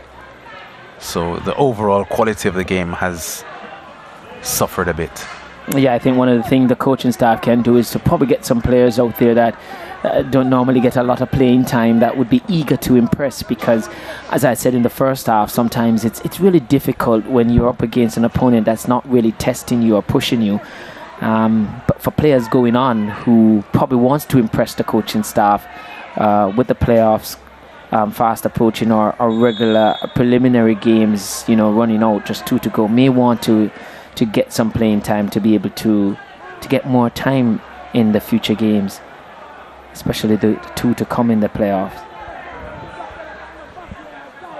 And probably rest some players for the other fixtures to come. They will come up against Harbourview again. That's Arnett in their push for one of the top 2 spots. Yeah.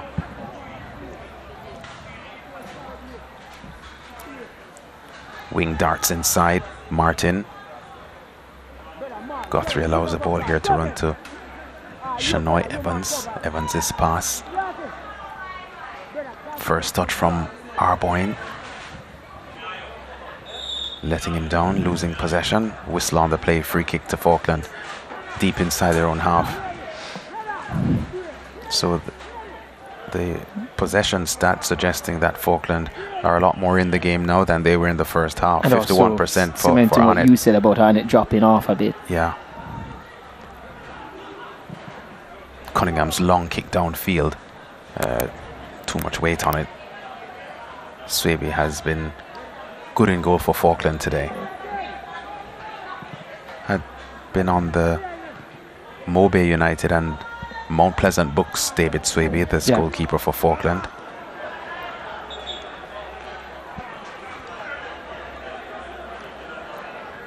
I think his movement was from Mount Pleasant to Faulkland.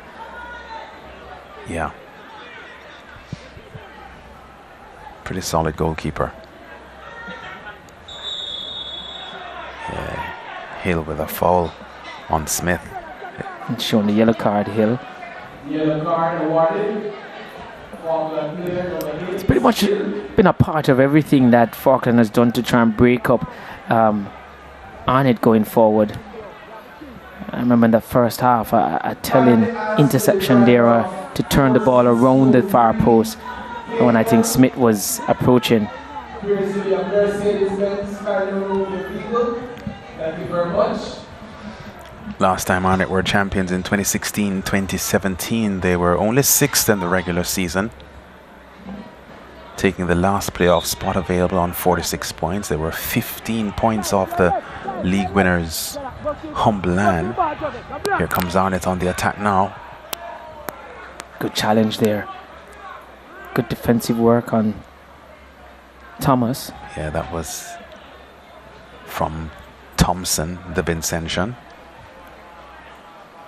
So you're saying Arnett back in 2016 did pretty much what Harbourview did last season. That's right. But their posture this season is a lot different. They're among the top ones from the get-go. Rademacher is getting ready to inject a couple of fresh legs for Arnett Gardens. And I think he's all right on cue to what we're suggesting in terms of just getting some players out there. Whistle. I think Cunningham was just guilty of tugging there. She has a captain's armband, Cunningham does. So with Fabian Reed's departure, just noticing that Cunningham is the man that's in charge at the moment.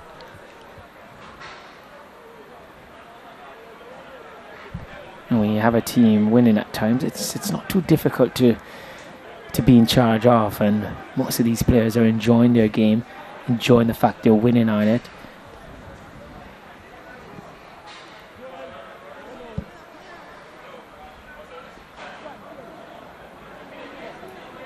Yeah, Cunningham just taking care of business there, although giving up a throw.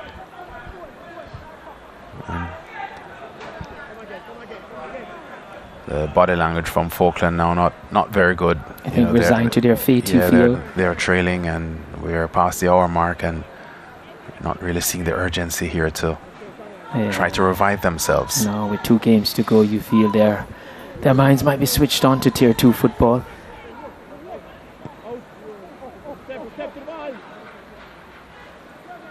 Hill will take the throw again. But they would have recognized with this season what it takes to be at this level, and maybe not enough was added in the off season to their roster to make them competitive.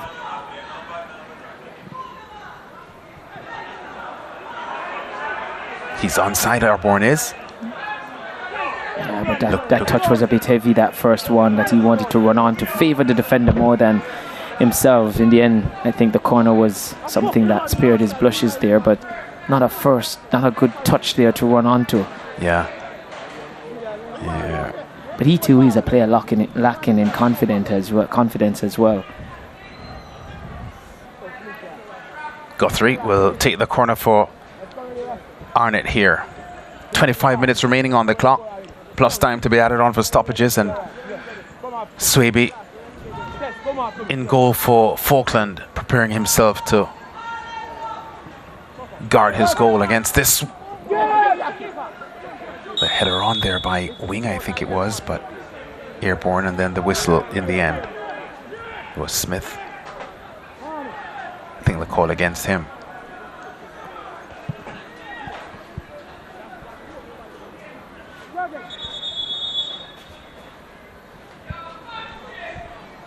Yeah, Arnett getting ready to make one of their changes now. Rashik Kelson is going to come on. And he's in for Shea Smith.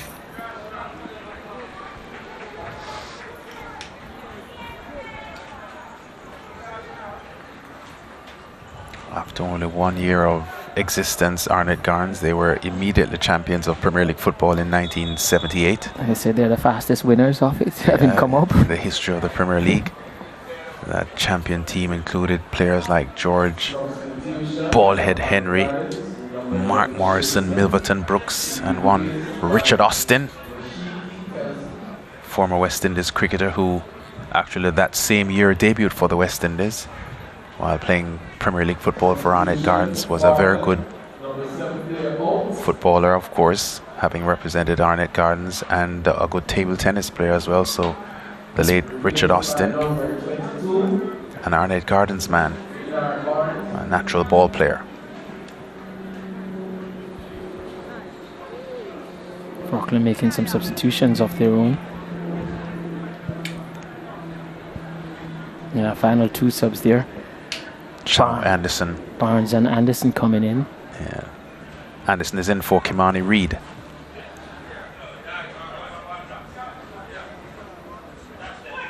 Yeah, this is the water Fisher. break. Yeah.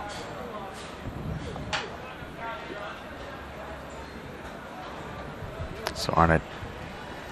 And there, Teagat, you're saying probably, cruising, but still having a lot to say in terms of what is happening or not happening out there for his team. Yeah, well, if he complains about the quality of his team's performance today, Dwight, I don't think we could argue with him too much, because Faulkland has not really offered anything. And these two goals here, one by Fabian Reid in the 3rd minute and the second by Jaheim Thomas later in the half, I don't think represent the kind of dominance that you would Arnett should come have to expect here, should have. Especially with where they're on the table and the form that they have as well. You feel that players out there just drop their standard, matching the opponent. Yeah. But we'll see if the injection of some of the subs or the subs here will looking to impress, will lift the performance or the energy level of Arnett. Yeah, it's the kind of game that I think Teagat Davis would be a lot happier if he had more goals in this game. They've already had 2 5-goal games this season. They beat Chapelton 5-0, and they also had a 5-1 win over Malines.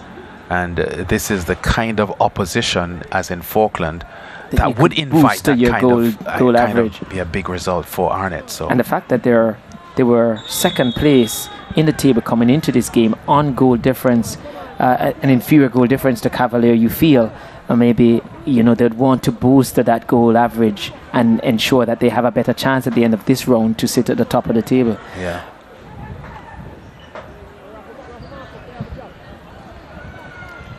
At the risk of sounding player friendly though.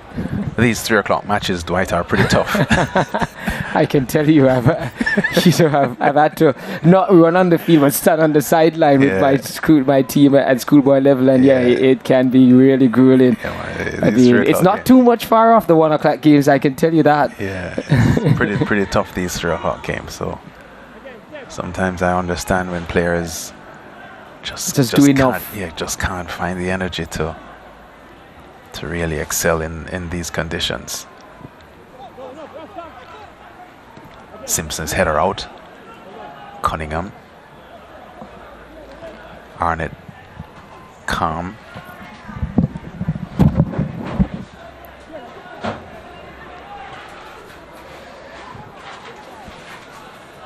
So we're approaching the 70-minute mark, and the Faulkland yet to offer much of a challenge here to this Arnett team. And they're on the hunt now, Arnett. Ball slid through here to Arboyne, who is offside. Yeah, assistant referee spotting that.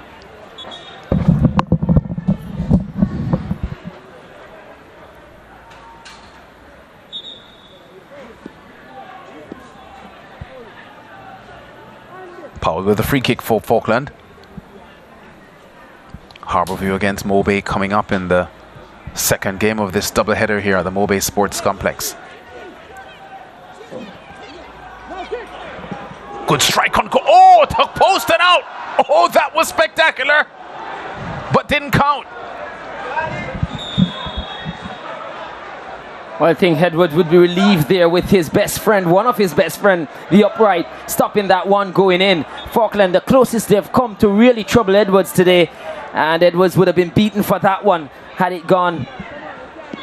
Yeah, that's a substitute. Strike, the substitute. Neil Clark. Yeah, that's a good strike, Edwards. I think we was beaten there. Yeah, excellent turn and a firm right-footed shot. Unfortunately for him, he saw it crashing back into his direction, coming off the right upright. Yeah, the best we've seen from Faulkland in this one, and that came off the bench. And sometimes in your team, the performance there is on the bench to revive it. I still haven't registered a shot on target because that doesn't come to be on target hitting the post, but that was very close there for Arnett Gardens.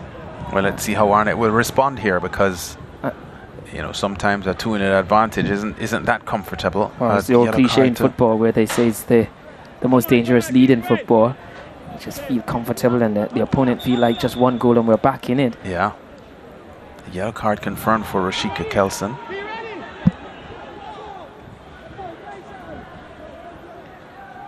Hill with a free kick for Faulkland. I think there's an appeal for a handball there. I think the ball struck hand. Referee shaking their head there, saying nothing doing there. Yeah, I think the replay may suggest. But it inadvertently came off the player's head onto the hand. So yeah, if that's the case, then it's not going to be given. Yeah, I think that's what the referee spotted. So he has deflected the Faulkland's appeals.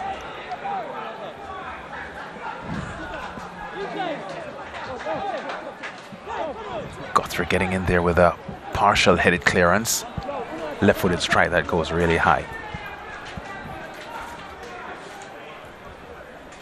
Yeah, so Faulkland just keep creating a little anxiety in the Arnett Gardens penalty area. Edwards' anxious moments took them all of about 71 minutes to create that Faulkland.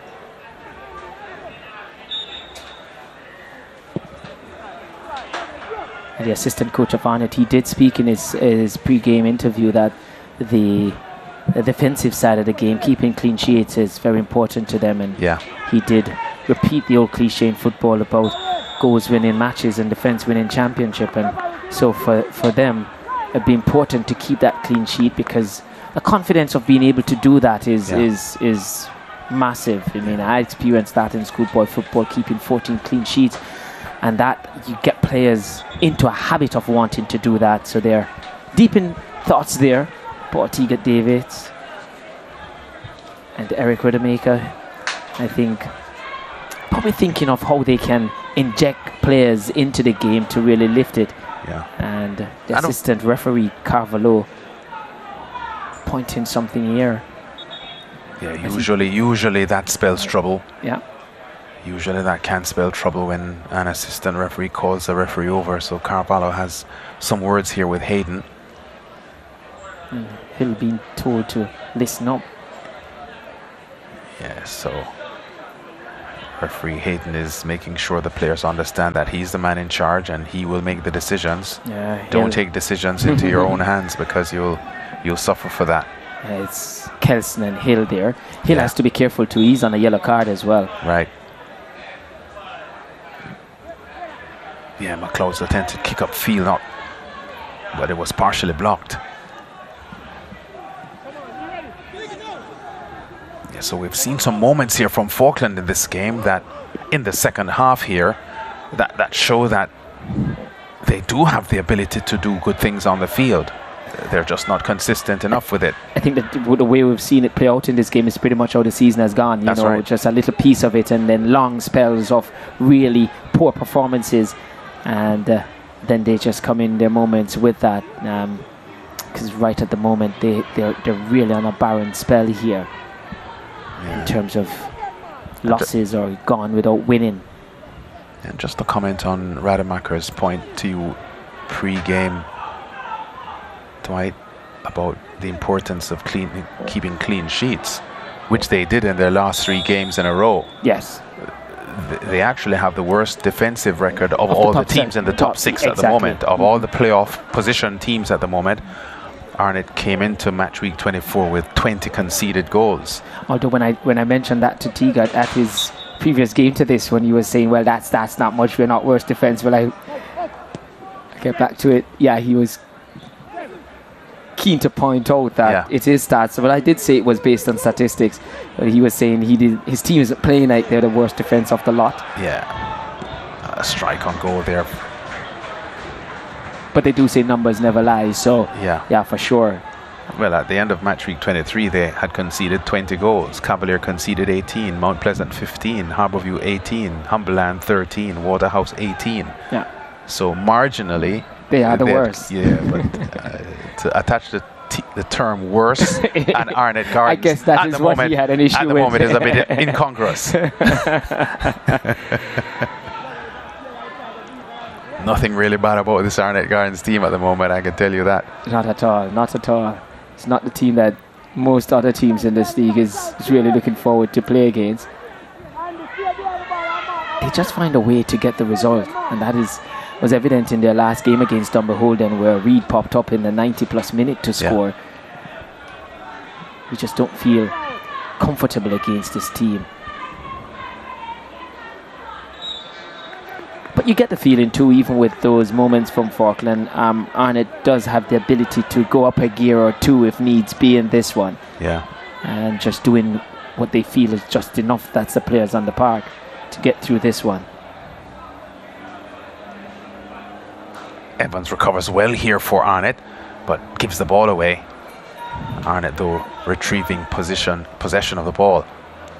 Powell gets in there and tidies things up now for Faulkland. And I think with goal difference and other things at play here, it must be made clear that Arnett, despite all the praises we're giving them, they haven't tied up one of the top 2 spots yet. Mount Pleasant is there. Big strong strike on goal, but Swaby gets in the way. Was that Deacon coming in? Not sure if that was Deacon. No. It was a heavy right-footed strike. No, it looked like Kelson. Yeah, I think it may have been Kelson. He went down from the challenge after hitting the strike, Yeah, Kelson. Apparently struck in the abdomen. So he had some discomfort there. But yeah, I was saying, Mount Pleasant, they're right there on 42 points coming into match week 24. And yeah, a good save there from Swaby. Made himself big there. Stop that one going to the far post. Yeah. And Harbourview is there on 40 points as well. So mathematically, with 9 points available to those 2 teams, they feel and Harbourview, they do have Arnett to play as well. Well, Arnett getting a little untidy now. Simpson gets in the way. And the big clearance in the end. Upfield. There goes Arboin with a chase. Cuts the ball in Arboin. Couple of step overs. Now almost trips himself. He steps on the ball, but his right-footed strike is also high. Yeah, I think he lost the ball for a moment there and stepped on it inadvertently with one of his step overs and almost fell over himself. But just not able to get a strike on target there. Almost bamboozled the defender, but a reprieve for the defender when he inadvertently stepped on it. I was just looking at some stats there where I could understand why, for the most part, Teagat is reasonably satisfied with his team's defensive record, because outside of a 4-2 loss that they had to Dunbeholden and a 3-2 win they had over Mount Pleasant, Arnett have not given up more than 1 goal in a match outside of that.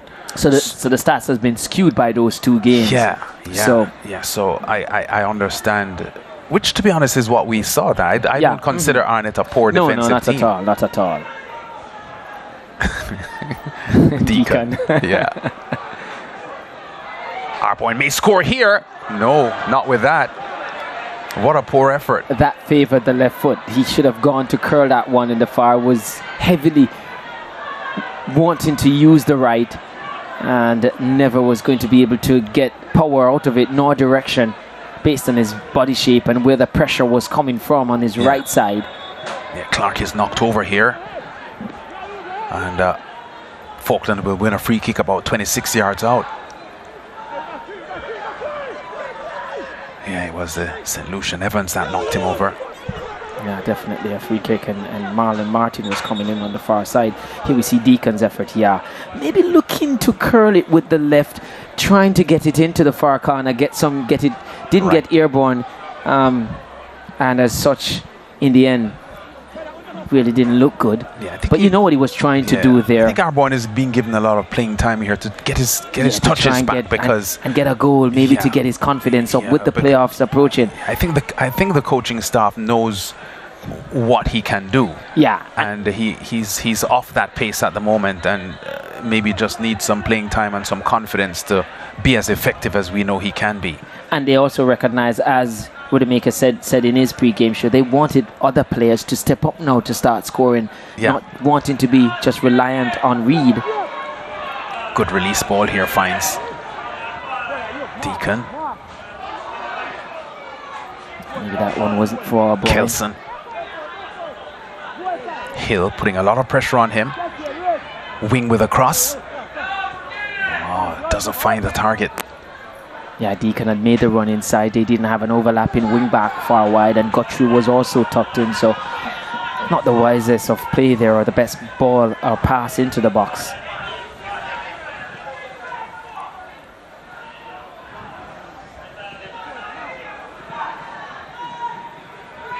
Thomas. Martin. Looking for Kelson there, but Hill read it well.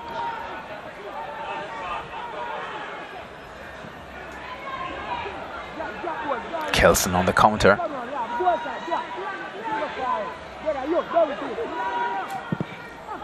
Big strong strike here from Philander wing, but Paul gets in the way. I was looking to pick out Deacon on the far side. He was? I think he was looking for that curling ball around there. He looked like that, his body shaped like that. Was him with a lot of power, right? Probably just saying, just get on to the end of it and just redirect this into goal. Okay. So just his body shape suggested that to me, but I could have been wrong. You could be right.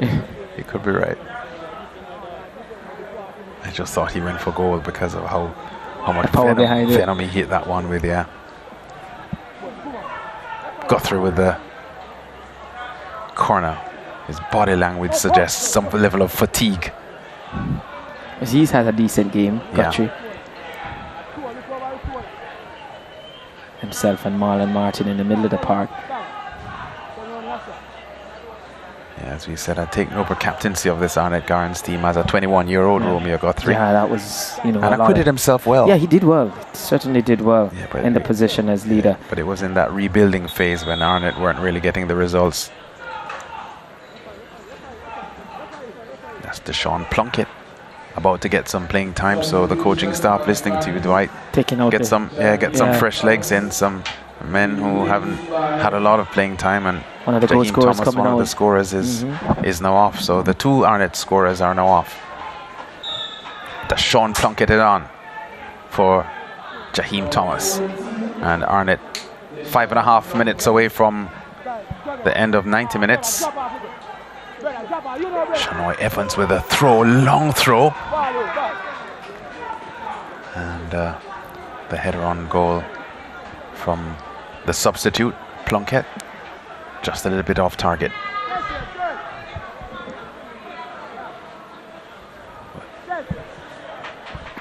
And here's our SportsMax app moment,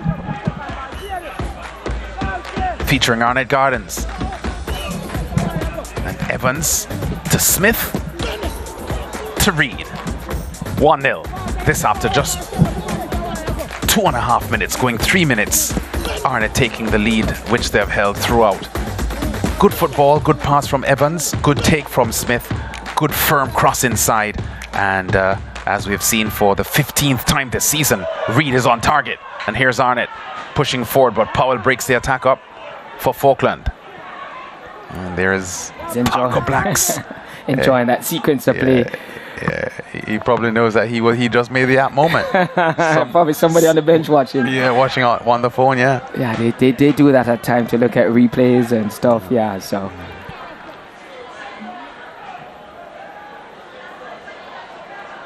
Simpson saying he got a elbow to the mouth. There's Harbourview warming up. The defending champions Harbourview getting ready to tackle home team Montego Bay United. Normally a very close encounter between these two teams, and a lot of history between these two teams. Yeah, Montego Bay United there warming up as well.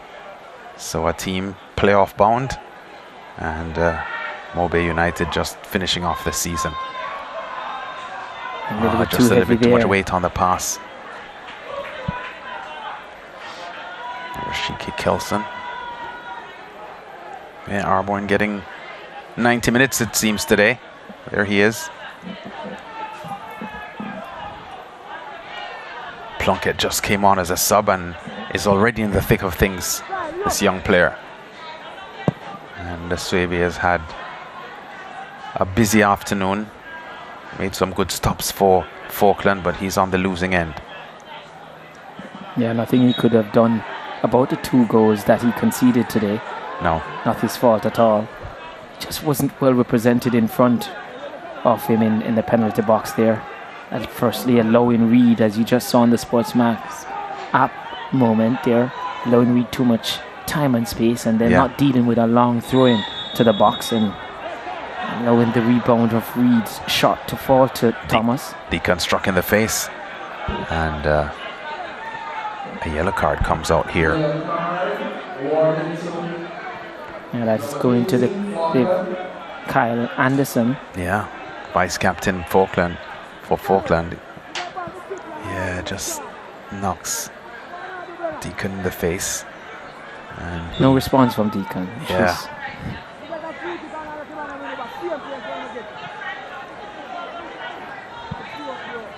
Is he maturing or what?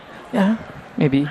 As I said, I think for the most part, he's in control of his anger at times. Yeah, because he can be angry. We've seen that so many times. Well, Martin goes down hurt now. He's one of the players I feel that has had a decent game. Wow. Yellow card here to Gregory, who is one of the second half substitutes. He is suggesting that it wasn't deliberate and he was, probably going for the ball. This will show us if he's right. Yeah, that was high. That was high. I mean, we've seen that result in broken bones. Yeah, certainly. Yeah. Those are borderline red too. Yeah. I can tell you. For real, yeah. You don't do that. No. Yeah. That's raking down the shin with some force with a leg planted. Yeah. That's a recipe for for breakage. Yeah, and Martin getting some cold water on that shin area that was heavily crashed into by Gregory Studs. So we're coming up to full time.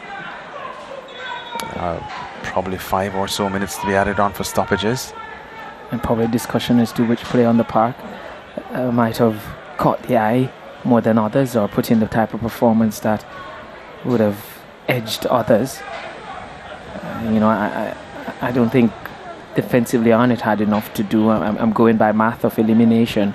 Yeah. I don't think goalkeeper nor defenders had a lot to do to make a case for themselves. Reed scored, and his shot was blocked and fell into the path of Thomas, who scored. So, I mean, he too is in the running. I think Guthrie and Marlon Martin, the injured player here, were two solid players in the middle of the park as well for Arnett. So I think though I'd go down to either Guthrie or Martin. Yeah, but not the tidiest of performances here from Arnett Gardens today. So not really stand out or separating themselves or players a little in this difficult one. to pick a standout. I don't know player. if you have any in mind as well. I think for the time that he was on, Reed, would factor. But there hasn't been an overwhelmingly outstanding Arnett Gardens player today, even though they have quite comfortably done enough to win this game. But if you look at based on who impacts the game the most to cause them to win, if you were to go back to it again, Reed was front and center of scoring, and like I said, it was his shot and causing problems in the defense for Faulkland, for them to score. So maybe Reed in truth. And if you look at the big picture, Arnett has been far less impressive in the second half when he's been off. That's true too. So, thinking about it and really having the discussion, he's front and center. Yeah. And maybe I'll just go that way as well, to say based on the impact in the game. Wow, close call there for Faulkland. Powell getting a big left-footed strike onto the ball for the clearance. Maybe you look at the good side, he's impacted the game that well, but maybe a concern for Arnett when he's not on the park. If something were to happen from here on in, then it could be something that they might be concerned about. 4 minutes added on for stoppages, and Faulkland trying to pull something out here with the time ticking away.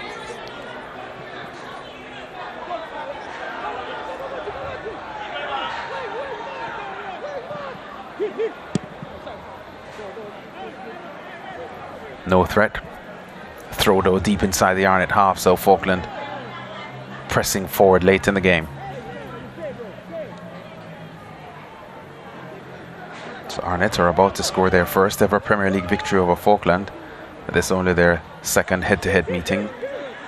Faulkland in their first season of Premier League football.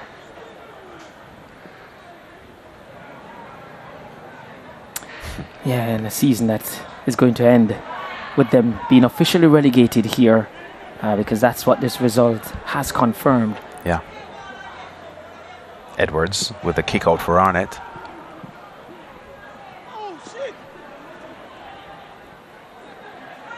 Guthrie. Kelson, left-footed, good save by. And the rebound is hit way over the top.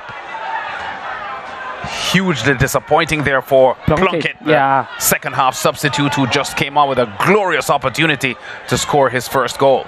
Yeah, he was favoured there. Everything was in his favour to hit the back of the net. Had either side of the goal to pick, because Swaby was at his mercy. Yeah. But blazed high was more fitting of a football game in north of us. Yeah, no, there's Deacon. Yeah. No, that's the real Deacon.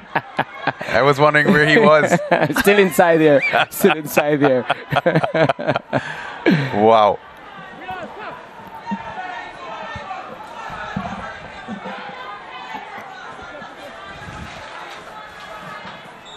Gregory in a huge tussle initially for the ball there, and now a foul committed by Arboin. So it's going to be a free kick here. So the 4 minutes expiring, and the final whistle will come any time now. And expiring as well as Faulkland's time in the Premier League. Yes, they'll have 2 games still to go, but confirmed, as we see here, Plunkett, should have hit the target. I think the bounce though undid him. The surface is not the best, and I think it didn't sit up kindly for him as well. It took some real technique there. So the assistant referee, having said a word or two to Hayden, now has the man with a whistle taking a yellow card out.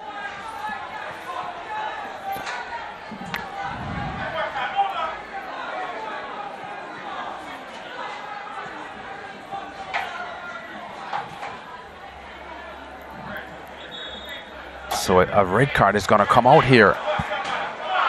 Oh, for Deacon. And we've been saying that he's normally a player in charge of his emotions and anger. Yeah, he has a few words with the officials as well, Damari Deacon. Yeah. Not too sure exactly what that was about, but it was something the assistant referee spotted and called the referee over. It's on the back of what he was complaining about before. And we've been saying that he normally is in control of his anger. Shows it, but normally is. But I guess the commentator's curse. Was it me or you who said it, Lance? I initiated it, and you agreed with me. So we're both at fault.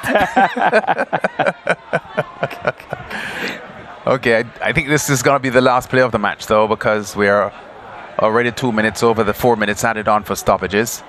And remember, the 4 minutes adding on is provisional. It doesn't have to be exact. Minimum off. It's a minimum of 4. So after this corner kick, we think the whistle will go pretty soon after that.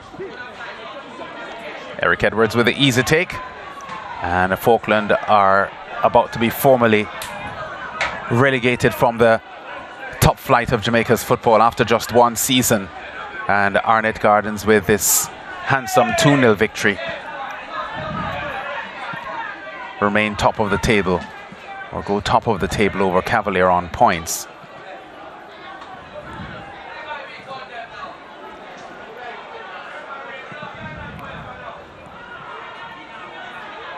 Kelson for Arnett.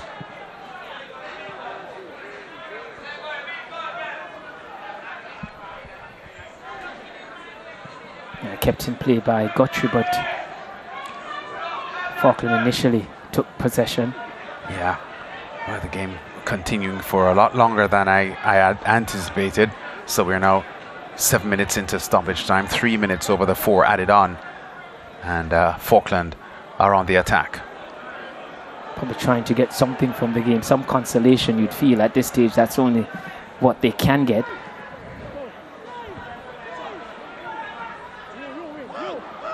Yeah, 300 Gardens defenders converge on the ball. And they're almost outdone there, but there's referee Andrew Hayden's final whistle confirming Faulkland's relegation from Premier League football in Jamaica, and Arnett Gardens climbing in the points table. They now have 49 points, leaving Cavalier on 46, depending on what Cavalier does in their match week 24 game. So there's one of the goal scorers, Jaheim Thomas. Fabian Reid got the other. And Faulkland, there is the Vincentian. Tevin Thompson played for Awesome FC and Hope International in his home country, St. Vincent and the Grenadines. And he has a short-lived experience of Jamaica football here, certainly for Faulkland, because they're out there, their coach Gregory Palmer, and Faulkland out of the Premier League. But Arnett Gardens getting yet another win here, and Fabian Reid getting his 15th goal of the season, just one now behind Colin Anderson in the Golden Boot scoring race. And Arnett have come up with a victory here, which was expected in a game that was pretty untidy, though.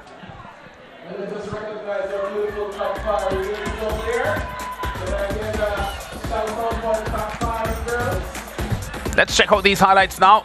Number 2 Arnett Gardens against number 13 Faulkland, and Arnett on the attack from the first 2.5 minutes. Evans to Smith to Reed, and that was 1-0 just before 3 minutes into the game, and Faulkland immediately on the back foot as Arnett put the pressure on from the opening whistle.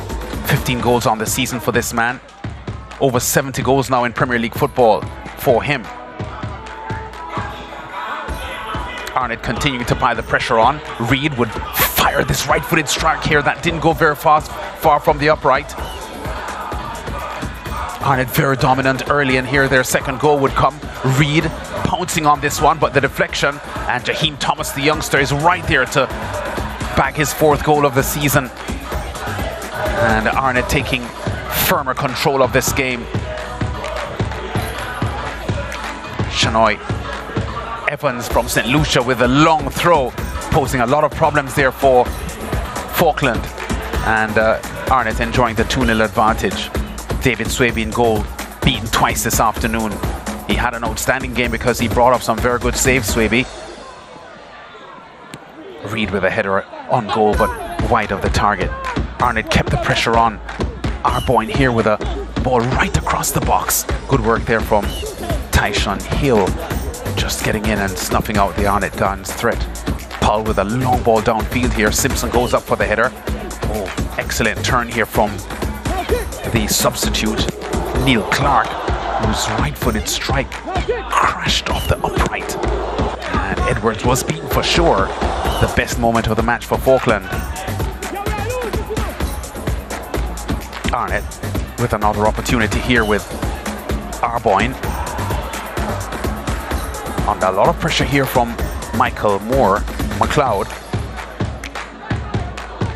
Here's Arboin going free once again. Has the strike at goal, but doesn't get any power on the strike. And Swaby has the easy take in the end. Here comes Kelson. Left-footed strike, and again Swaby's in the way. The substitute Plunkett crashes the rebound high over the crossbar. Youngster had just come on about 5 minutes before that. And here's Deacon with a red card. Second half substitute coming on for Fabian Reed at half time, but he earns a red card from referee Hayden, and Arnett ending the game with 10 men.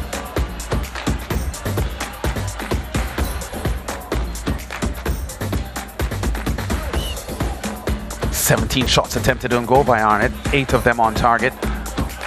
Less than half of those attempted by Faulkland, 7, only 2 on target. 16 fouls in the match, shared evenly between the two teams. 5 yellow cards from Faulkland men, and there was a red card from Damari Deacon as well for Arnett Gardens. 5 corners forced by Arnett, 4 by Faulkland. Faulkland's goalkeeper Swaby brought off 6 saves, 2 saves for the Arnett Gardens. Goalkeeper Eric Edwards, Arnett having more ball possession at 53%. Arnett winning by 2-0. Fabian Reed, our man of the match, 15 goals on the season now. Fabian, you just can't stop scoring. Another goal today. I remember interviewing you when you were on 8 goals, and I said golden boots, and you said, I just want Arnett to win the title. I still think you want Arnett to win the title, but have you added the desire of the golden boot to your thing now with 15 goals, just one behind the leader? Yeah, what I have to say, you know, first I have to thank Father God, you understand? I have to thank my teammate, I have to thank the coaching staff. Yeah, it's a good win today, you understand? One more goal to the tally, yeah, but everything is going good so far, you know, yeah. So the golden boot is something that you are thinking of now, though? To be honest, you know, as I tell you from the start, from the 8 goal, I tell you, I don't really rush it. I don't really run it down, you understand? From it come, it will come. From it dead, and for me, it's for me, you understand? If I have somebody else, have somebody. I don't really run it down still, you understand? Well, you're running it down with the goal scored, and if it's for you, it will come. You're right with that. In terms of the injury for your fans, I mean, there's some Arnett fans that probably worried now. What can you tell them about it? Yeah, me just say, you know, just my thigh have a local swelling on it, you understand? So I'm just going to go the training session and just try to work on it to come back next for the next match. Any concern, I mean, with your team's performance today? I mean, you got the win today. What about what happened when you weren't on the park? What I was thinking about, I never really do want to come off of the feeling about the type of the injury, so I have to come off because I know I could have done more, you understand, I could have scored more goal, you understand, but I just say go, we just catch back with the next match next time. Well, thanks to you, we have a 6-team title race on, but we have a 3-goal Golden Boot title race on. Thanks to you. I wish you continue in the vein that you have been, and all the best for the rest of the season. Yeah, man. Yeah, man. All right, there you go. Fabian Reid there with another goal today. Disappointment not only in the result, Coach Palmer, but the fact that this result confirms Faulkland's relegation from the Premier League. What's your take? I mean, it's always going to be a tough one. We came out, you know that we needed to win, but we conceded again. As I said before, from I took over the team, been trying to work on the defensive principle because we know that we've been conceding, but it's a lot of work in progress, basically, and that's where we went down. Second half, we came out, and you could see where we nullified Arnett. And we tried getting some goals. We got some chances. We hit the upright and all of that. You're always measured in your approach as well when we talk to you. But tell me about, fast forward a little bit now, Faulkland definitely will be in Tier 2. Do you think they have the structure to rebound again? And will you be a part of that setup to help them to come back? I mean, we don't know what the future holds. But, I mean, Faulkland has a structure, as you know. And we won the Tier 2 already. You understand?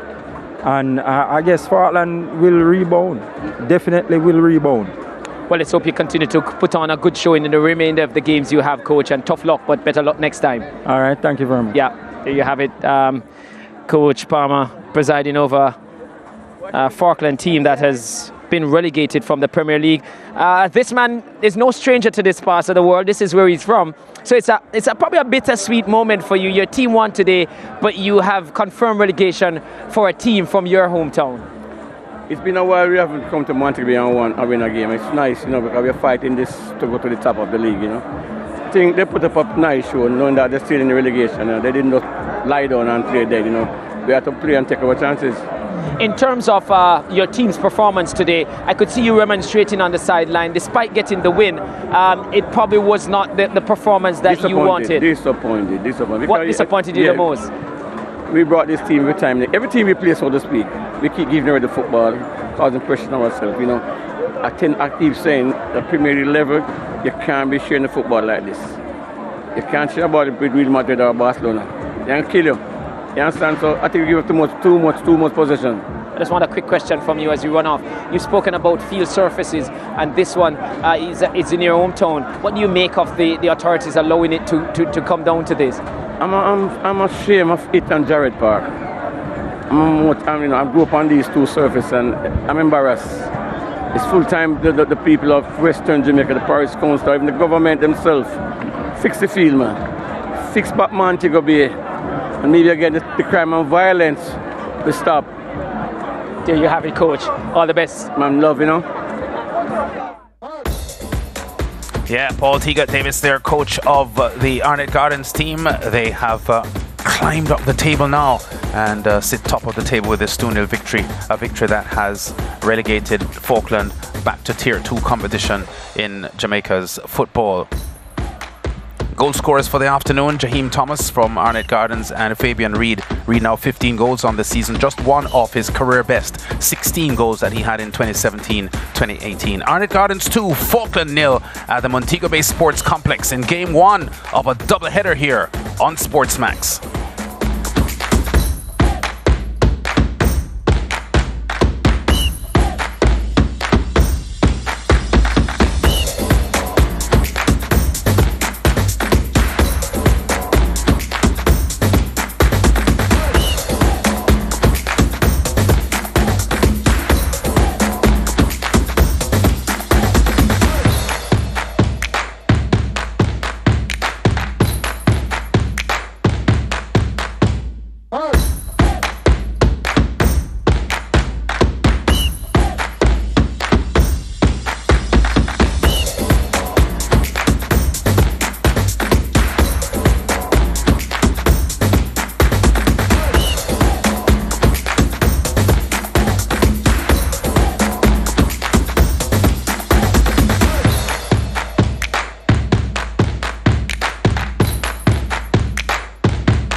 Hurt.